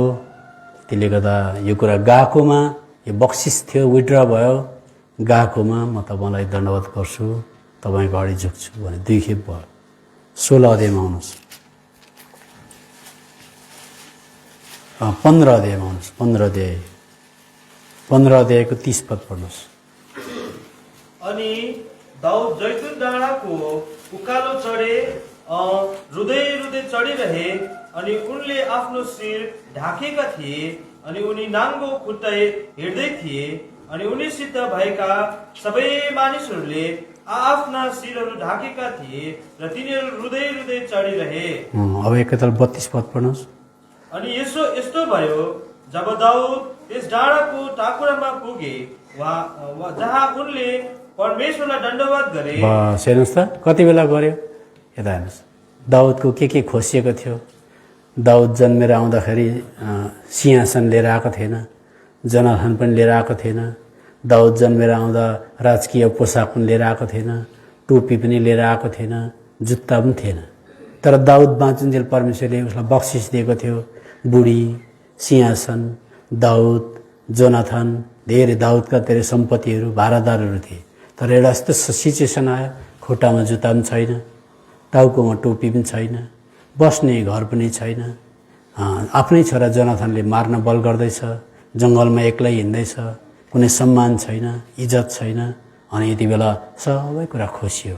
खोसिँदाखेरि उसले भन्यो, तपाईँ जीवित परमेश्वरले उत्पत्तिभन्दा अगाडि राखिदिनुको योजनामा यो सबै कुराहरू थिए। त्यसले गर्दा तपाईँको व्यवहारको निम्ति म झुकेर दण्डवत गर्छु भन्नु। पाउँदा कि खोसिँदा भन्नुहोस्, अन्त यसलाई भन्छ वर्शिप। अब लास्ट अयुबको किताबमा आउँछ। अब यो त तपाईँलाई थाहै छ हो। अयुबको किताब 1 अध्यायमा हामीलाई सबै थाहा छ अयुबको के गयो। 10जना छोराछोरीहरू घरले पुर्यो। फ्युनरल भएकै थिएन, घरले चिप्टाएर 10जना छोराछोरीको डेड बडी निकालेकै थिएन। 3जना साथीभाइहरू आए। तीनजना साथीभाइहरू आएर अयुबको दुःख देखेर 7 दिन बोल्न सकेन। 7 दिन अक्क न बक्क भयो। अयुबको साथीहरू आएर बाहिरपट्टि पहिला साथीहरूले मिटिङ गरेको, हाम्रो साथीलाई यस्तो यस्तो भएर जाउँ भनेर लेखेको छ बाइबलमा। त्यहाँदेखि उनीहरू आए अनि आएर चाहिँ पहिला अयुबको घरको बाहिरपट्टि जोडले चिच्याएर रोयो भन्छ, जोडले चिच्याएर रोयो भन्छ। त्यहाँबाट धुलो फ्याँक्यो अरे, आकाशमा धुलो फ्याँक्यो अरे त्यो 3जना साथीले। अनि आएर चाहिँ अयुबको छेउमा बसेर चाहिँ आज हेऱ्यो। हेर्दाखेरि 7 दिन बोल्न नसक्नु, डम फाउन्डेड भन्छ, स्पेल बााउन्ड भन्छ, एकदम स्टेलमेट, पुरापुरी साइलेन्ट। 7 दिन बोल्न नसक्नु अवस्था 3जना साथीको। हेरेको भयो। यस्तो भयङ्कर विपत्ति थियो भन्छ। त्यो घरले 10जना छोराछोरी चेप्टाएर मऱ्यो। बुढी मात्रै बाँचिन्। किन बाँचेको भन्दा बुढी शैतानको एजेन्ट गर्थिन्। के गर्थिन्? ओके होइन, उसले एजेन्टलाई चाहिँ मारेन, किनभने बुढीलाई मार्न सक्थ्यो। तर बुढी चाहिँ कस्तो खालको थियो भनेदेखि चाहिँ शैतानको पक्ष लागेर बुढोलाई ट्याउँ गर्ने भागले उसको एजेन्टलाई चाहिँ राख्यो, जिउँदै राख्यो। त्यता भरे सबैजना मरिसकेपछि पनि एकजना एजेन्ट खोज्दा त को भेटायो? बुढी भेटायो। अनि बुढीले के भने? प्रशंसा, धन्यवाद, किसिम गरिबस्न, भक्ति साँचेर झुन्डेर मर्नु नि भनेको के होइन। तिम्रो भक्ति शक्ति साइड लगाएर मर्नु भनेको ल उस भने मरेन म भनेपछि मर्दा हुन्छ? मर्नलाई त सुसाइड गर्नु पर्यो। त्यसले गर्दा त्यस्तो खालको टर्चर टाइपको कुरा बोल्थिन् र शैतानले उसलाई स्पेयर गर्यो। कतिचोटि बुढीलाई शैतानले एजेन्ट बनाएको हुन्छ, कति बेला बुढाले शैतानबाट एजेन्टको काम गरिरहेको हुन्छ। कहिले एजेन्टको काम नगर्नु। त्यसले त यहाँनिर सबै कुरा खोसियो, केही पनि छैन। यति बेला उसको एटिच्युड, नियत चाहिँ कस्तो हुँदो रहेछ भन्दा परमप्रभुले दिनुभयो बक्सिस, परमप्रभुले लानुभयो, परमप्रभुको नाम धन्यको होस्, म तपाईँको व्यवहारप्रति वर्सिप गर्छु भने। तर अहिलेको विश्वासीको मोबाइलको चार्जर मात्रै हरास् त कस्तो उफ्रिँदो रहेछ। रोटी ढिलो मात्रै होस् त कस्तो उफ्रिँदो रहेछ। सिलिन्डर टाइममा नआओस् त कस्तो उफ्रिँदो रहेछ। वर्सिप। अन्त त्यहाँबाट आएर चाहिँ प्रभु तपाईँ क्रुसमा मर्नुभयो, मेरो लागि गाडिनुभयो, बोरिनु, म त के भन्नु तपाईँलाई, म वर्सिप गर्छु। साइकललाई कार भनेको हो कि होइन त्यो भन्नु सबजनाले? त्यो त धन्यवाद हो। वर्सिप भनेको चाहिँ कति बेला हुन्छ? आत्मामा। भन्नुहोस् त, आत्मामा चाहिँ कति बेला हुन्छ? आत्मामा चाहिँ अब अहिले 12-1 बजीदेखि 2 बजीसम्म मात्रै आत्मामा हुन्छ विश्वासी। किन त्यसलाई मण्डलीले के भनेको हुन्छ? उपासना गर्ने टाइम भयो, वर्सिप गर्ने टाइम भयो भनेको। भनेपछि आत्माले भेट्न आँट्यो। अब पारो जान्छ भने जस्तै हो, झाँक्रीको पारो जान्छ भने जस्तो। आत्मामा भनेको बाटोमा उभिरहेको छु, गाडीको सिट बुक गरेको थियो, गाडी गुर्रै गयो, छैन है भनिदियो, सिट पुग्नु छ ग्यान्टोक, सिटै ल्याइदिएन। म आत्मामा छु कि छुइनँ? भनोस्, आत्मामा छ भने धन्यवाद प्रभु। जगतको उत्पत्तिभन्दा अगाडि सिट हराउनेवाला थियो, अनि यति बेला कसो गर्छ भनेर तपाईँले मलाई हेर्नेवाला हुनुहुन्थ्यो। फुस्सै धुलो पनि उडाइदियो आँखातिर यसरी गाडी, सिट त छोडिदिनुहोस् न। त्यति बेला मैले धन्यवाद प्रभु, धन्यवाद, यो सबै कुरा भने चाहिँ वर्सिप हुन्छ। तर यो पारङ ड्राइभर खत्तम छ। कोही बेला यसले यसै गर्छ। यो भुलक्कड नम्बर 1 हो। बिहान त हाम्रै लठुवाले पनि ढिलो गरे ब्रेकफास्ट, त्यसले गर्दा ग्यान्टोक पुग्नुपर्ने भनेर टुपी ठाडो हुन्छ हुँदैन? के को गर्थ्यो उपासना, वर्सिप। त्यसले गर्दा प्रत्येक परिस्थितिमा जब विपरीत परिस्थिति आउँदा खोसिँदा भन्नु सबजनाले। अब लु तपाईँको मोबाइल खोसियो अरे, चार्जर खोसियो अरे, त केही ठुलो कुरा होइन, मोबाइल किन्न सकिन्छ। प्रतिष्ठा खोसियो भने कसो गर्नुहुन्छ? मोबाइल खोसियो भनेदेखि त अर्को किन्दा भयो। प्रतिष्ठा खोसियो भने, प्रतिष्ठा मर्यादा खोसियो भने, सम्मान खोसियो भने। तिमोथी न्यौपाने त नम्बर 1 खेर गएको रहेछ, घिच्चु रहेछ भने अरे टाइटस भाइको घरमा दैलोमा मात्रै पुगेको थियो अरे, त्यस्तो सुने अरे। अब के खोसियो मेरो भन्नु सबजनाले? हो कस्तो चाहिँ भन्यो भन्न पनि किन्दा हुन्छ मोबाइल जस्तो? भन्नुहोस्, घरको छेउमा पहिरो जाँदाखेरि फेरि वाल लगाए जस्तो हुन्छ त्यो? इज्जत मेरो त गयो। त्यो पनि 10जना विश्वासीको छेउमा। त्यति बेला मेरो मर्यादा र प्रतिष्ठा खोसिँदाखेरि पनि धन्यवाद प्रभु। जगतको उत्पत्तिभन्दा अगाडि हिँड्दै ठक्कै त्यो दैलामा पुग्नुपर्ने, भित्र टक्कै त्यो बोल्नुपर्ने, त्यही सुन्नुपर्ने। तपाईँले बनाएको कान धन्यवाद छ, त्यस्तै छ, घिच्चुनी छु, पियकर्नी छु, आमेन भनेपछि त्यसलाई वर्सिप भन्छ। अहिलेको विश्वासीलाई चलाइ मात्रै दिनुहोस् त, सेवै आउँदैन, त्यसले मलाई यस्तो गरे अरे उस्तो गरे अरे मर्यादा प्रतिष्ठा खोसिँदाखेरि कहाँ उपासना गर्छ त दाउदले कसो गरे दाउदको बारेमा हेर्नुहोस् त अयुबको पढिहाल्नु अयुबको किताब 1 अध्यायको 20 र 21 पद पढ्नुहोस् तब अयुब उठे आफ्नो अलखा च्याते आफ्नो कपाल खौरे र भुइँमा घोप्टो परेर दण्डवत गरे अनि भने मेरी आमाको गर्भबाट म नाङ्गै निस्केर आए र नाङ्गै म त्यहाँ फर्केर जानेछु परमप्रभुले दिनुभयो र परमप्रभुले लैजानु भयो परमप्रभुको नाम धन्यको हो अनि यी सबै कुराहरूमा अयुबले पाप गरेनन् न त मूर्खतापूर्वक परमेश्वरलाई दोष नै लगाए दण्डवत गरे कि गरेन त्यहाँ माथि पढ्नुहोस् त कति 20 तब अयुब उठे आफ्नो अलखा च्याते आफ्नो कपाल खौरे र भुइँमा घोप्टो परेर दण्डवत गरे हेर्नु जस्तै प्रकारको व्यवहार मेरो जीवनमा हुन दिनुहुन्छ म प्रभुलाई धन्यवाद दिन्छु भने हुन्छ चाहिँ एटिच्युड हेर त्यसलाई चाहिँ वर्सिपर भन्छ अनि यस्तो विश्वास चाहिँ जतासुकै भेटिँदैन नभेटिएपछि चाहिँ परमेश्वरले भन्नुहुन्छ उपासकहरू चाहिँ खोज्दैछु भन्नुहुन्छ धन्यवाद दिने जति भेटिन्छ गनगनाउने त ट्रक ट्रक भेटिन्छ लाक्पा पर्ने पनि भेटिन्छ चिथोरा चिथोर गर्ने त झन् साह्रो पुरै त्यो सिट एउटै सिट नबिनै म त प्याक्ड हुन्छ एकदमै नेपालको बसमा चढे जस्तै हुन्छ उपासना गर्ने चाहिँ भेटिँदैन त्यसले गर्दा उहाँले चाहिँ भन्नुहुन्छ आत्मामा उपासना गर्नेहरू खोज्नु हुँदैछ पिताले भनेपछि कता कता निग्रो खाना मन पर्यो भने जाने बित्तिकै जङ्गलमा निग्रो लडेको हुन्छ बिटा बनाएर फ्याँकेको हुन्छ भन्नुहोस् कहाँ गएको भन्दा निग्रो खोज्न गएको निग्रो त जतासुकै भेटिँदैन एक बिटा बनाएर खोज्नुपर्छ भनेपछि उपासक अथवा यो प्रकारको एटिच्युड भएको विश्वासी नभेटेकोले गर्दा यूहन्नाको किताब 4 अध्यायको 23 र 24 पदमा चाहिँ उपासकहरूलाई खोज्नुहुन्छ भन्छ लु भन्नुहोस् हाम्रो मध्येमा दुध घोप्टिँदाखेरि ठक्कै घुँडा टेकेर धन्यवाद दिने को छ लु भन्नु हात नउठाउनुहोस् है दुध घोप्टिँदा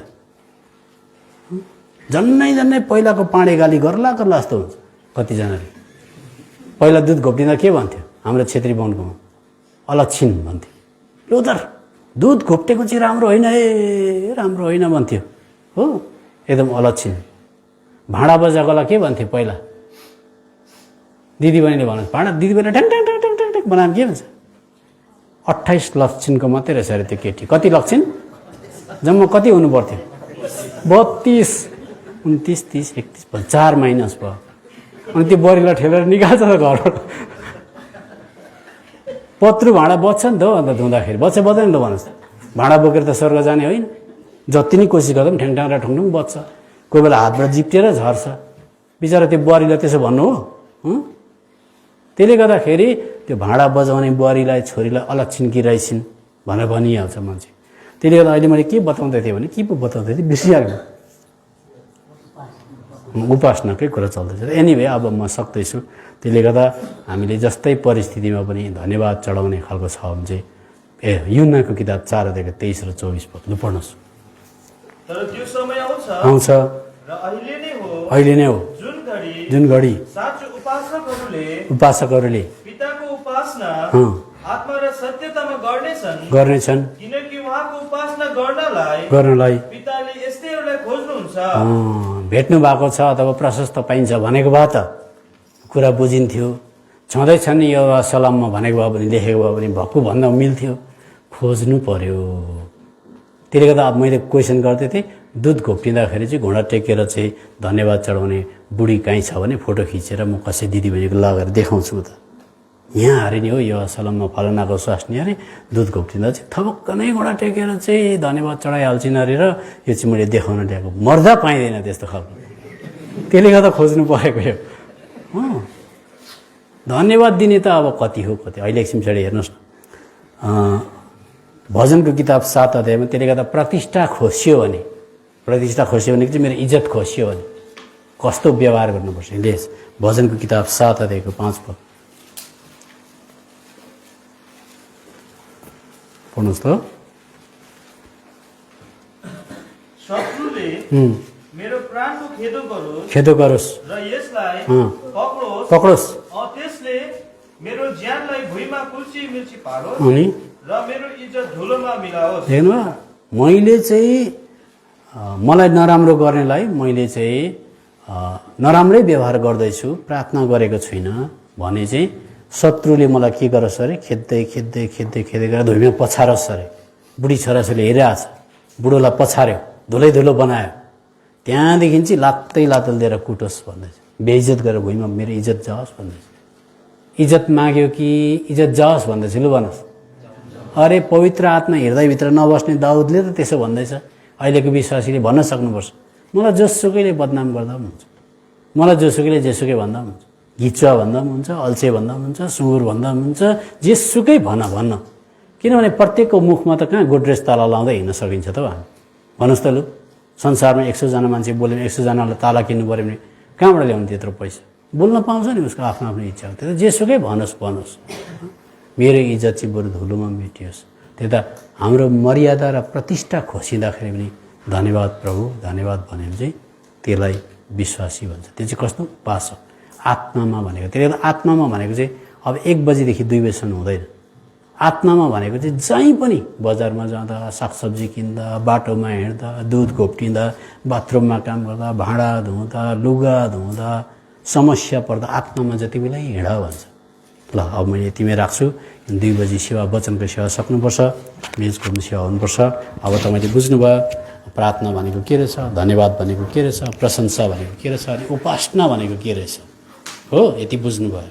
अब मलाई लाग्छ तपाईँले साइकललाई कार भन्नुहुन्न होला।